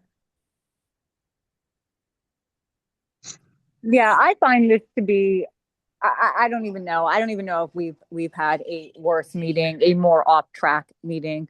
Vanessa, please stick around for the rest of this. Our chair is doing things that are absolutely horrific, talking down to the other board members, mocking them, a whole dialogue, and going over everything that he shouldn't be. It really needs to cease. People are not being recognized. This is horrific. This is really horrific. So please, let's just keep it moving. And Gary, knock it off, please. Like, it's enough. Like, everyone doesn't need to be attacked every single meeting. Sarah, that's your role in the equation. Now, Jim, do you want to say something? No. Childish, like a toddler. I'm sorry, what was that? It was just another insult. She does it. I live rent free in her head. It's crazy. Go ahead. Go next, Jim. No, I have no comments. Okay. Yeah. If the comments, I'd like to move to a vote. My hand is up. Oh, Lisa put her hand up. Lisa, go ahead. I'm just, Gary, please stop with the ad hominem attacks. I don't want you to be the star of the show and we're just all in the attending audience so that we can be attacked. It's not a roast of individual board members. All of you have been attacking me from the minute I was presiding officer. I was a racist. You then passed it all around Oakwood and then said Oakwood was burning because Gary, knock it off. Stop, You did Gary. foul We stuff have a in motion Oakwood. on You the did foul floor. stuff all around. You did foul stuff. What yes, are you your saying? behavior. I am your tired. behavior. Your Your comments. behavior is Mute beyond. them. Your behavior is beyond rude, and you do this every time. You try to attack me. I don't know what your issue is, but Gary, I think you stalk me, you film me, you record me, you follow me everywhere. It's weird. You're doing too much always. honestly, you're not someone I'd follow. I'm moving. Okay, we have a vote now. Now that you've gotten your anger out for today, which you've had for a year. Gary, you Next. are completely out of line. Moving on to a vote next. So the motion is 7126 for the board to approve the MER. I've got Helen as a first. Who was the second? I'll be a second. Sarah was the Oh, second. I am the second voted Sarah, in. Sarah was the Sarah second. was the second. Who are That's you correct. talking about? Okay, I vote. There should be public comment on a motion. We already had public comment on the motion of the MER. So No, you did not. We did. You did not. No, there was the public. I'm not the chair. Go ahead, Gary. What do you want to do? We're moving to a vote. If it doesn't pass, we'll start over again. Move to a vote. A vote yes. Helen? Yes. Erica? Yes. Allie?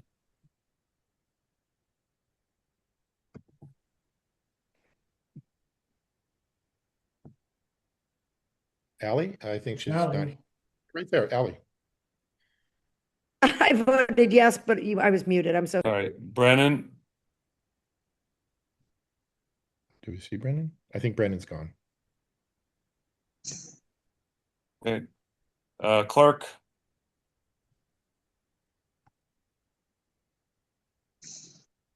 Is Clark gone? Do we even have a quorum? He's not here. 9, 10. Do we have a quorum? Yep. Okay. Jim? No.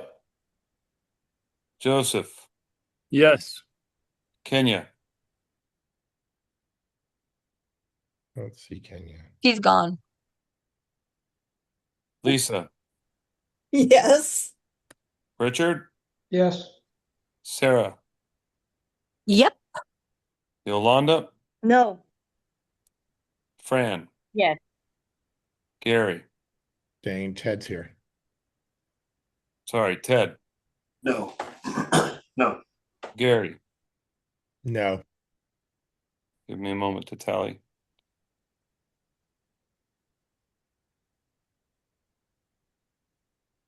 Motion carries. Okay. Okay. 7226. 7226. Okay. Let's see. Where are we? God, we haven't got to. Could you give me the vote count? You had 1, 2, Tima? 3, 4, 5, 6. You have 4 no's? Is that correct? I have 9 yeses. And I have 1, 2, 3, I must 4 have missed no's. one. 4 no's. Okay. No And then you have- abstains.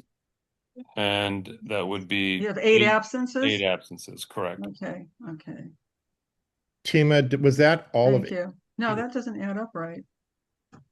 That's right. It's not 8. It's It must be. It must no, be. it does. It's not That 9. adds It's up. 8. No, that adds 8. that adds up right. 9, 4, 8. That's 21. Okay. Sorry, I've missed somebody here, but I'll figure it out. It's a yes vote. So 20 because David's not here, isn't it? He's still absent. I have him marked he's absent. absent. Yeah. Now, was that A and B or was that A, B, C, and D we just passed? That was just past A. We have to do each one separately. So this is B now. Administrative packet. Yes. Public comment. Oh, first Helen and who?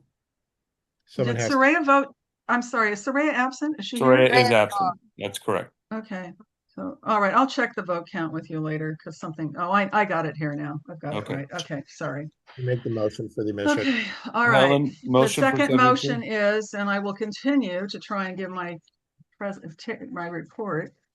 This is the second budget motion is approval of the 2026 budget with a recommendation to reduce costs. All NCs are required to file an annual budget called the administrative packet, and this document lays out anticipated expenses for the upcoming fiscal year, which is July 1st, 2026 to June 30th, 2027. This also names the credit card holders and signers, along with informing the city where we meet and who we have service agreements with. The admin packet can be submitted as early as July 1st during non-election years, and until it is submitted, NCs are restricted to a total expenditure of $666. The NC annual budgets have been reduced from a high of over $50,000 to $25,000, and considering that our essential office and operational expenses run about $15,000 a year, that's 60% of the overall budget. Note this number is the basic office operational cost and does not even take into account replacing obsolete equipment.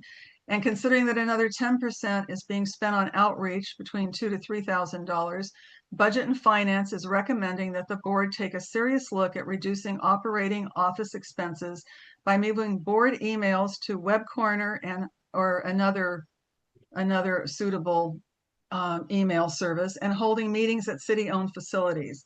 The potential long-term savings would be at least $5,000 a year and would reduce our office operational expenses by 20%. So instead of spending 70% of the VNC budget, that is, we would have, I would ensure that 50% of the VNC budget is always available for NPGs, elections, or new equipment going forward. And the motion as appearing on the agenda is slightly incorrect. It may have been my error when I sent it into to TEMA, but it should read, the VNC board approves the 2026, that's been left out, administrative packet. I think it says administration packet.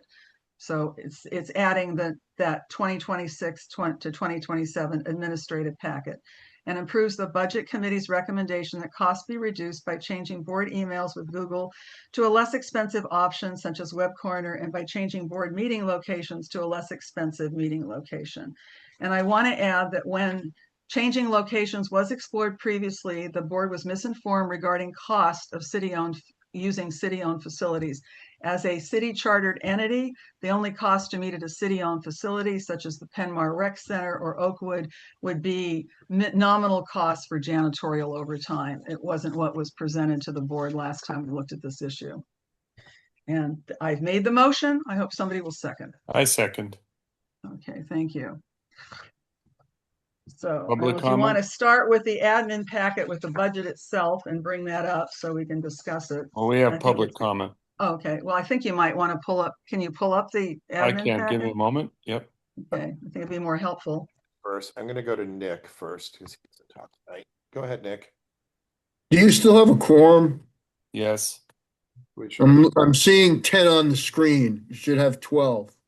4, 5, 6, 7, 8, 9, 10, 11, 12, 13. Thank you. Thank you.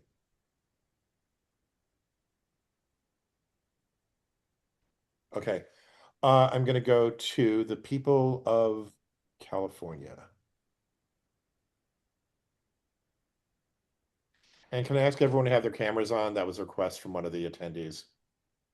Okay, so yes, I think this is a solid motion. If you can cut 20% off your operating expenses, why wouldn't you? That's more money to go into things that make sense for the neighborhood. Neighborhood purpose grants, whatever, elections. What's that? Sucker say what? Go ahead. Anyway, yeah, I was interrupted. And I would point out that Nick doesn't understand how quorum works once a meeting has begun. You need whatever half or +1 for your beginning of the meeting. But then at that point, if you need half of the number of people who started the meeting, typically. So I don't know, whatever the number was when you started, cut that in half and add 1. That would be the quorum typically. Go ahead. Stop right there. Yeah. Stop there. So there you go, and I hope the board will pass the budget from the budget committee or the administrative packet. That seems like a smart way to proceed. Take your money out of Google's pocket, put it back to things that could be used in the neighborhood, like whatever, a meeting or the historical society or whatever it is. Thank you. EP. I would also applaud reducing office expenses and holding meetings at the Penmar Park. Plus, because this is an election year, I would move the NPG money to elections. Elections cost most of your budget, unfortunately, but you need to have 10 to 15 or 20,000 for elections if you want to actually inform the neighborhood that there is an election and people and encourage people to run. Thank you. Thank you. Who's next? Kalani? Ellen, good job, but I just wanted clarification. Through other, I attend several neighborhood council meetings on the west side, and it's my understanding that the amount that you can roll over this year is different, and that could help with the next year's budget. Am I correct in that? I don't know if you can answer or not. Blink your eyes twice. Thanks. I'll answer it real quickly. Our rollover is probably going to be around 4,000 because we spent the money, but other people are maybe rolling over more. It's usually 10,000, and I think they said you could roll over whatever you had left. Yeah, that was my understanding. Yeah. Okay, thank you. Kalani. What is that, Scott? Go ahead.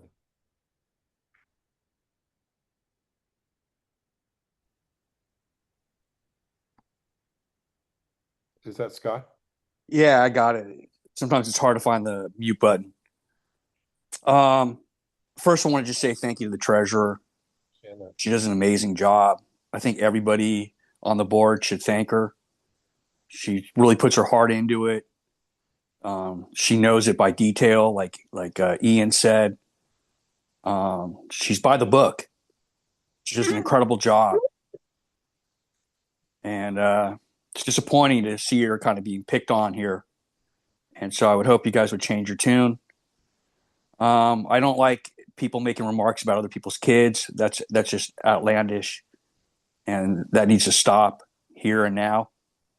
You mentioned somebody mentioned something about like on the chair and you're the treasurer, but then I'm hearing all this like treasurer stuff from that person.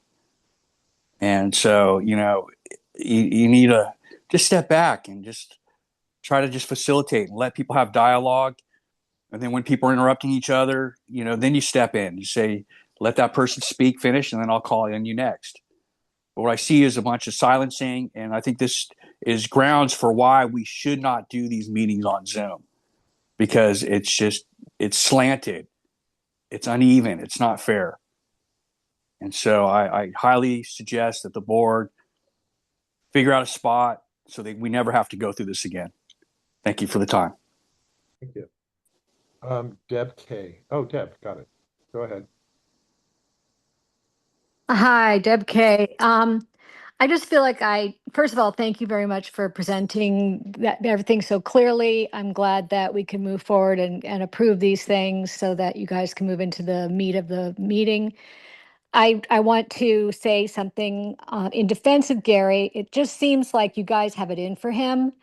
And it's incredibly unfair when everybody is behaving badly and you're just pointing out, you just want to make him, the bad guy. And I just think that that's wrong when you're all being awful. That's all I have to say.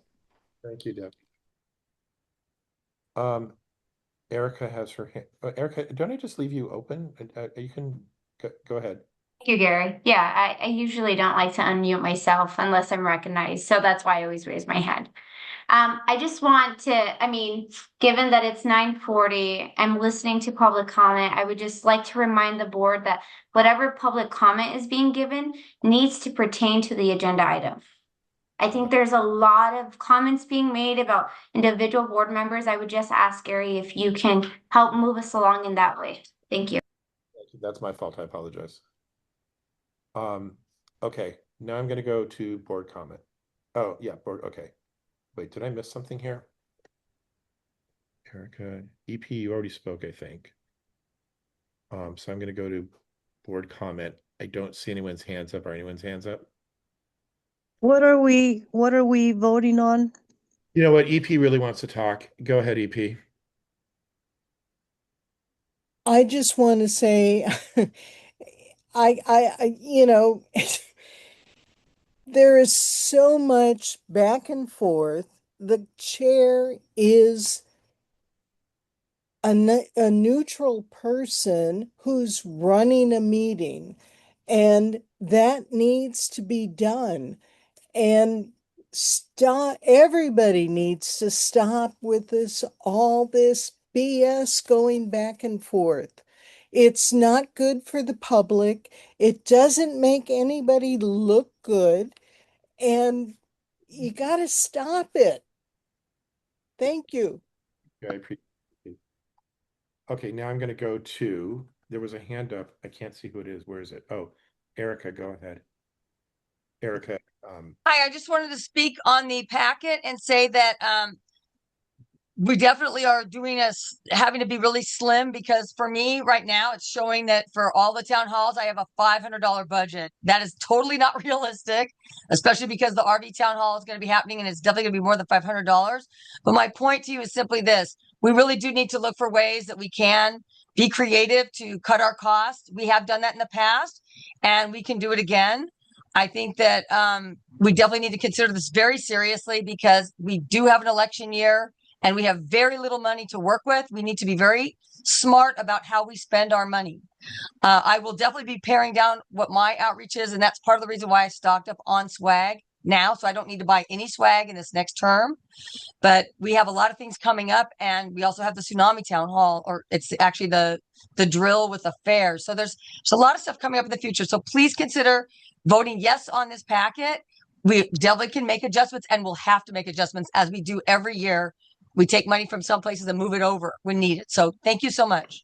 Thank you. Okay. Are there any other board comments? And I don't see any. So we're going to move to a vote. Okay, excuse me. We're voting on item 7226. Gary. Oh, sorry, I'll go first. Tima, I vote yes. But can you read what we're voting on?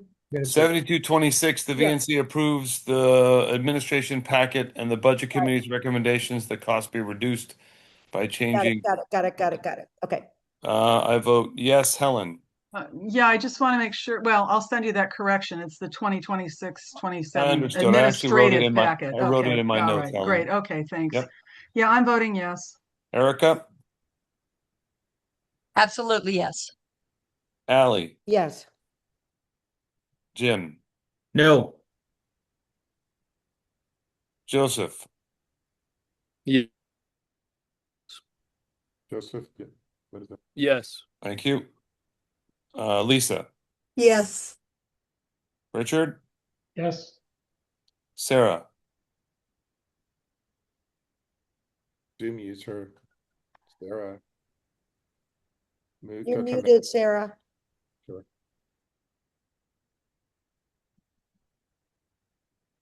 Come back to our team. Yolanda. I put them back below. I'm afraid to. Yolanda, are you there? Come back to her. Fran. Yes. Okay, Sarah and Yolanda. I need votes from you if you're here. Yes.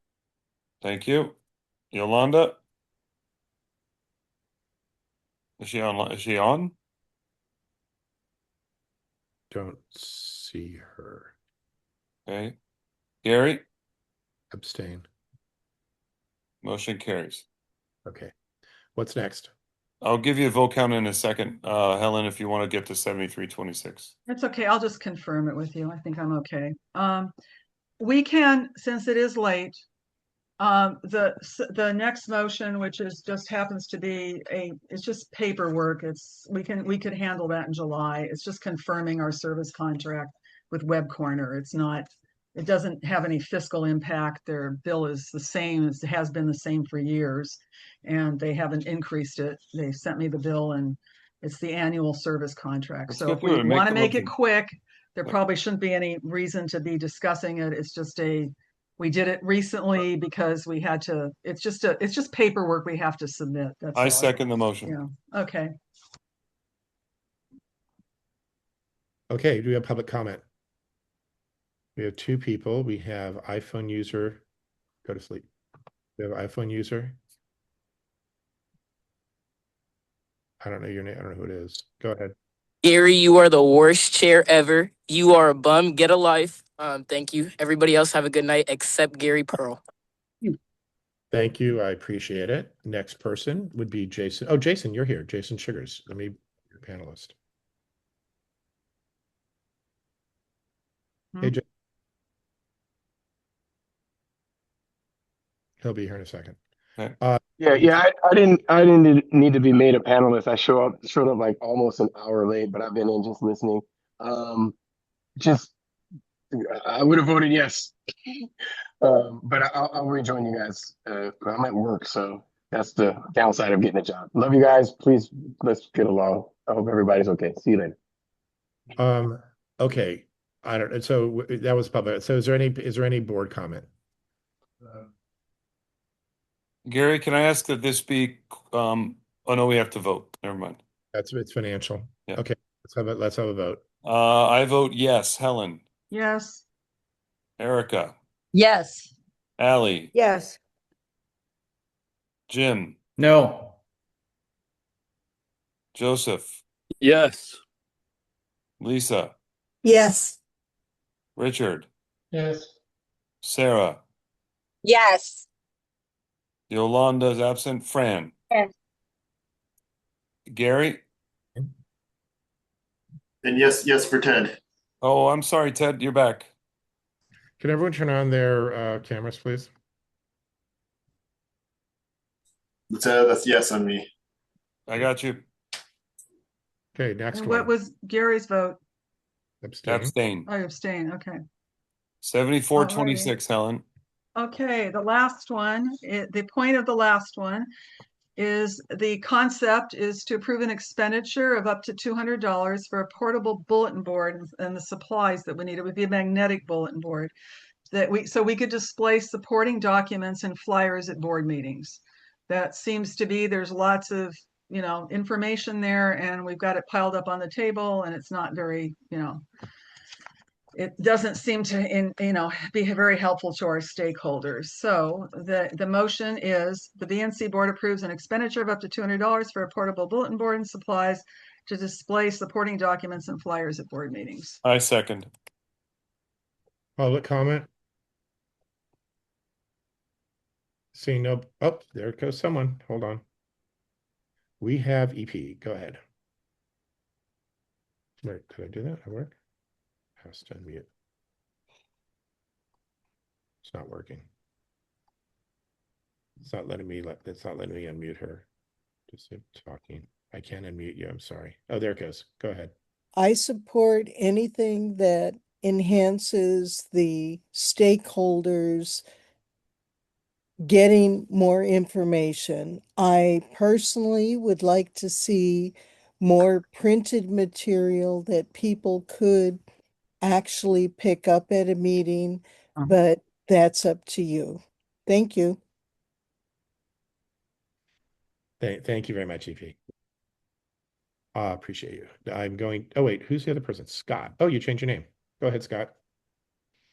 My phone died. How How about my computer? Go ahead. I support the motion and I want to pass this, but I also want to only see 10 people's faces. I think it's a requirement that you have more people that they have to show that turn on their cameras. So I'd like to enforce that. I've asked, and people can do what they want. I'm going to go to Deb K.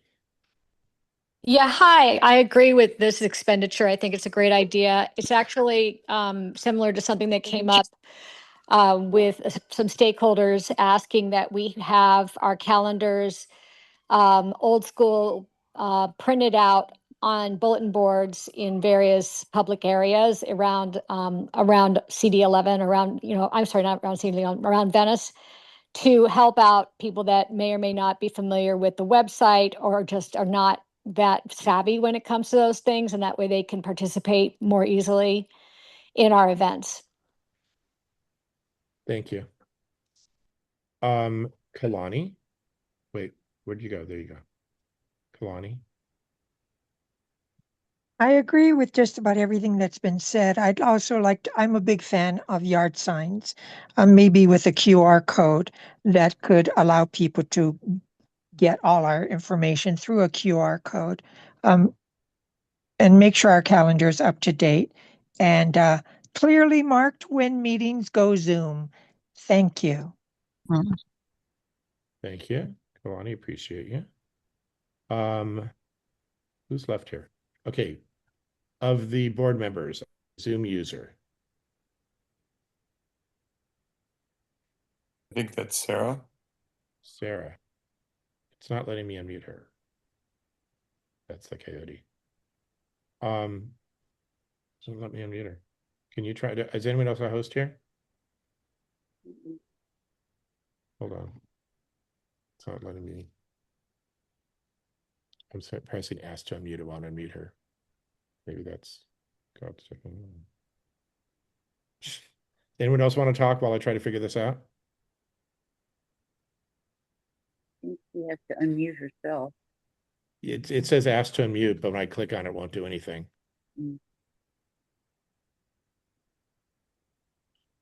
Okay, Erica, go ahead. While I'm trying I just wanted to say that I support this as well. There's definitely, I'm all about the manual. That was one thing about the survey. There was nothing manual available to anybody. We need to have manual. That's why we need to post it around Baroque and include supporting documents. And that's something, the supporting documents are essential. I have an outreach table in the back and they are on there, but it is a big mess. They just end up getting all mixed up. I think it's an excellent idea. I hope that I'll be involved in helping to select the board if we do get to that point, because I think I'll be the one probably ending up having to manage that. And I want to make sure we have something that can attach the items on it, like pockets or I don't know what, so it's easy for people to access. Strongly recommend that. And as far as the bulletin boards around the community, I think that'd be great. It's very hard to actually find places you can affix something because I've looked. So maybe we can figure something out about that. Thanks so much. Sarah? You're unmuted. Says you're unmuted.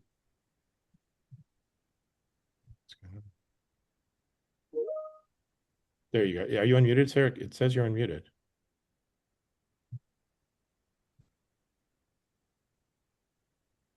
It's not letting, I don't know. Call like Erica or something, have her hold it up like I did on that other meeting. Or it shows her as being muted on the screen. Why is that? It's not letting me. Is anyone else a host here? Can I make someone another host? Try here. There must be some sort of a, like, look around. There's got to be like a prompt somewhere that's telling you something you've got to do to unmute her. Here, I'm going to make you a co-host. See if you can do something. Go ahead, Erica. Try and unmute her. Okay, didn't say anything different, but okay, let me see.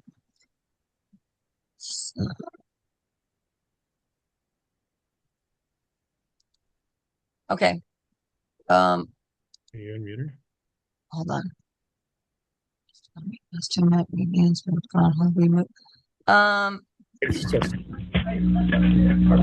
people looking for me? No. That's Ian. It's the wrong person. Okay. Got to meet you back, Ian. It's the one that has the hand up. That's weird. Let's right? see. Why don't we go to anybody else who wants to talk? You know what? I'm not seeing her in the meeting now. Oh, maybe she fell out. Have you looked in the audience? Let's look in the audience and see if she's there. No, I don't know that it's that important. This isn't. Let's move on to a vote. I wasn't trying to comment on this. I think it's a straightforward thing that you just get past. Thank you. Jim, do you want to say something first? Then we're going to. Oh, Jim, do you want to say something? Oh yeah, really quick. I kind of like the idea as a nice to have, but I'm going to vote no only because I think if we're going to spend money, we should spend money on things that'll get more people in the room instead of helping the people that are already there, because we just need more participation. So come up with budget ideas for that. That's what I want to prioritize this year. Thank you. Okay, there's no more people to say anything, so we're moving to a vote, Tima. Okay. Go ahead, Lisa. I vote yes. Oh, sorry, Lisa. I apologize. Go ahead. That's okay. Just to clarify, this is one bulletin board for the back. It's not for all the places. And while Jim maybe makes a creditable point, at the same time, once we get people in a room, we want to give them reason to keep coming back to that room as well. It's only $200. It's not even going to be $200. We asked for that just in case to go up to there. It'll probably be way below that as well. So it's a small price to pay to have people, once they do come to the room, have reason to want to come back, that they can pick up the information, see the information displayed, and understand what's going on a little bit better than they don't right now. Thank you. Okay, let's move to that. Sarah, why don't you try signing out and signing back in or something? I just sent her that message, actually. I vote yes. Helen? Yes. Erica? Yes. Allie? Yes. Jim? No. Joseph? Yes. Lisa? Yes. Richard? Yes. Sarah? I'll come back to her. Ted? No. Yolanda? Oh, sorry. Fran? Yolanda? I'm here. I'm sorry. Yes. Yolanda? Is that a I yes? lost. I'm abstaining because I lost power and I wasn't hearing her. Okay. Ted? Sorry. Fran? Yes. Sarah? Yeah, can't get her to unmute. Maybe she's not there. It's possible. Maybe she stepped away. Okay. We'll vote her as absent. Motion carries. How Oh, did Gary abstain? vote? Did he abstain? Yep. Okay, thank you. That was D. Okay, That was last one. That was That's D. mine. that was D. Do we have a motion to go another Oh, 15? did Jason get to vote? He checked out again. Oh, he's in the attendee participants. Oh, is he in the panelist? Jason, do you Yeah, want he's to in the vote? panelists. No, I feel like I forfeited the meeting. I'm just kept keeping up. Okay, Well, you can vote if counting you you. as absent. I vote yes. No, yeah, I'll vote yes. I was Okay. listening. Okay. Yeah, Okay. okay. Yes. Okay, I believe Jason's a yes. Got it. did it pass? It passed. Yes. Okay, if we have a motion to go another 15 minutes, we can do that. I think there only one looping item. I thought there were 3. No, I There think were 4, but there is only one left. Oh, no. I take it back. D, E. Yeah, there's only one left, and that is item B. so. If there's a motion to extend the meeting by 15 minutes in a second, we'll vote and we'll move forward. I'll second make that. the Or motion. Make the motion. I didn't make the Doesn't that motion. mean you have to take public comment and go through the whole round again just to get there? maybe people won't comment. I mean, let's just try it. I'll make the motion if someone wants to second it. I'll second it. Who said Thank you, Allie. Allie? Thank you. Okay. Is there any public comment? Of course there is. No, there's not. Wait, there's one. Who is it? Oh, EP, go ahead. Of course, there's public comment. I would suggest when you've gone this long in a meeting, if you go over 3 hours, if you go over 4 hours, you need to call a special meeting to address the items you haven't gotten to. I mean, people can't think after 3 or 4 hours. It's, put it in your bylaws. The chair can call a special meeting to address unfinished business. Thank you. Thank you. Okay, I see no other attendees. I'm going to go to the panelists, and it's just Sarah's up again. Sarah, I don't think she's there. If you are, or call her. Can you call her? I left a message for her. I think she stepped away. So, okay. Is there any public comment on? Okay, if there's no board comment, we're going to move to a vote to extend the meeting by 15 minutes. Can you just ask for unanimous consent? We have unanimous consent. I'm sorry, we can't do unanimous consent on a Zoom meeting. Okay. Fair enough. Okay. Gary. Say yes this time. I vote yes. Helen. Sure. Yes. Erica. Yes. Allie. Yes. Sorry. Jason. Yes. Jim. Yes. Joseph, Yes. Lisa, Abstain. Richard, Yes.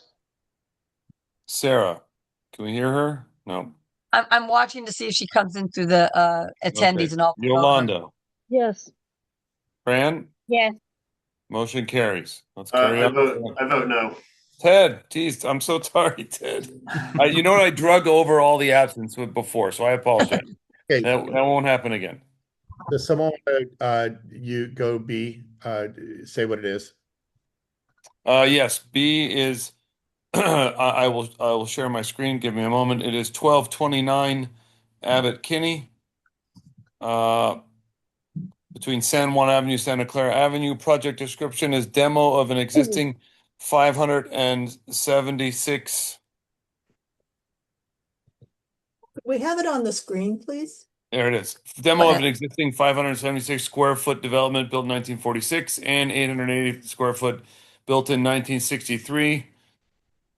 And construction of a two-story mixed-use building with 2,755 square feet of ground floor retail and 1,611 square feet live-work unit on the second floor of the rooftop deck with no parking provided. Adjustment ADJ required for relief from LAMC 12.11.c.2 to permit a new second floor residential access stair on the east side yard setback and an elevator on the west side yard setback.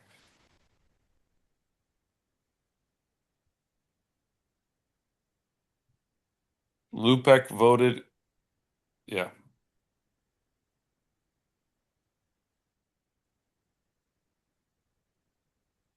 Did someone second it?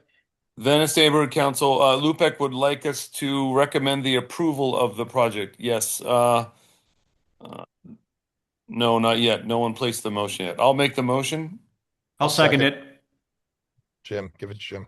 Okay. Okay. We're going to go to public comment. Public comment is Kalani. Go ahead. Could you show the entire conditions? Because it's not just No. approval of the project, there's conditions for the public. Yeah, I've got please. them down on the bottom. I'm going to lengthen Yeah, them could you out. move it up? Maybe you should read them out, Tima. I will read them out. So, Lupeck suggested that the Neighborhood Council recommend approval on the project of 1219 Abbott Kinney Boulevard, conditioned on the following changes. No setback relief on both side yards, only one side. 10-foot front setback for planting of large native trees. Alternative parking accommodations or a contribution in lieu parking fee fund. Addition of publicly accessible space on Abbott Kinney, a larger sidewalk. Green elements and permeable surfacing. Rainwater management. No rooftop use of the second floor residential buildings abutting to the north and, sorry, my AI assistant just jumped up, an additional residential unit. So the motion is to approve this with conditions. Okay. We're going to do public comment. Kalani, go ahead. Is there an applicant not here to speak on this? I don't think there is. If there's an applicant, raise your hand. I don't think there is. Yeah, I'm not seeing anybody raise their hand. I make the motion for this, by the way. Okay. Kalani, do you want to talk? Yes, I normally oppose anything that reeks of an ADU. I'll support this one. I do hope in the future that Lupeck will also demand that if the unit should be made available for rental, that it not be used ever for short-term rental, and also that the rental be affordable housing if possible. Thank you. Okay, I see no other public comment. We're going to move to board comment, and we have the only person up is Sarah, who doesn't seem to be here. Oh, I'm here. Thank you for asking. I'll go ahead and make my board comment. Really, really exhausted of these Lupeck items coming through and everyone just saying, LUPEC did a thorough job. The community doesn't trust LUPEC. All of these requirements and, oh, they've done this and we're going to rubber stamp it. No, I don't support this.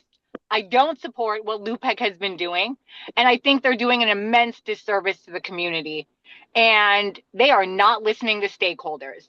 And I don't know what all of you on this board are sitting here doing. This is not a game against people. This is about a community. And most of you don't even understand what this community was. So I am opposed to this project. I am opposed to all of this nonsense that LUPEC is doing. Enough with this. Enough. Let stakeholders in the community have a say. They're mad. The community is mad about all of this. And you can believe it or not, but I'll tell you, the community will be coming out. So if this is how you guys want to play all this LUPEC and consent with a bunch of architects and a bunch of people just pushing crap through, go ahead and do it and watch the blowback. Watch the blowback from the community. This is disturbing, disgusting, and completely out of character with the neighborhood. Enough with the ADUs, enough with it. Enough with LUPEC. Thank you. Erica.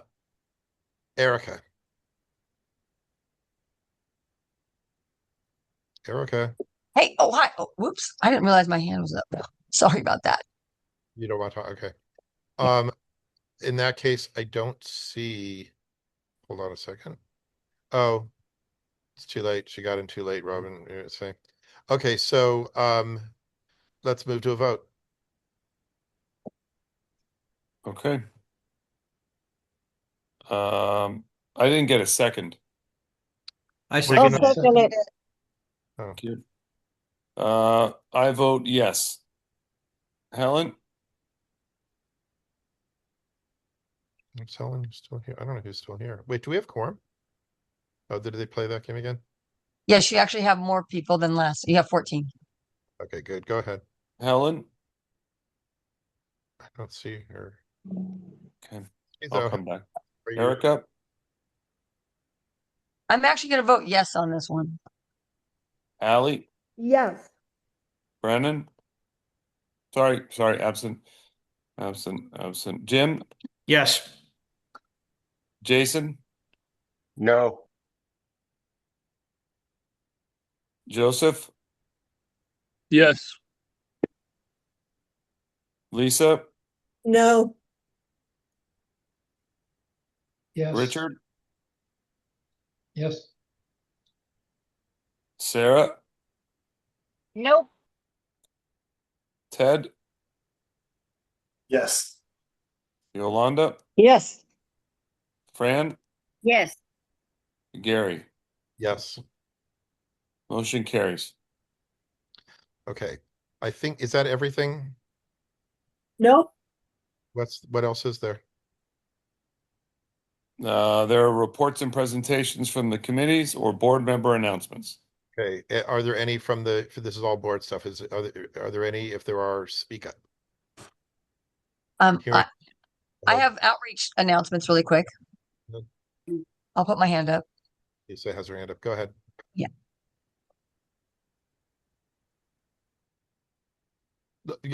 Erica, go ahead.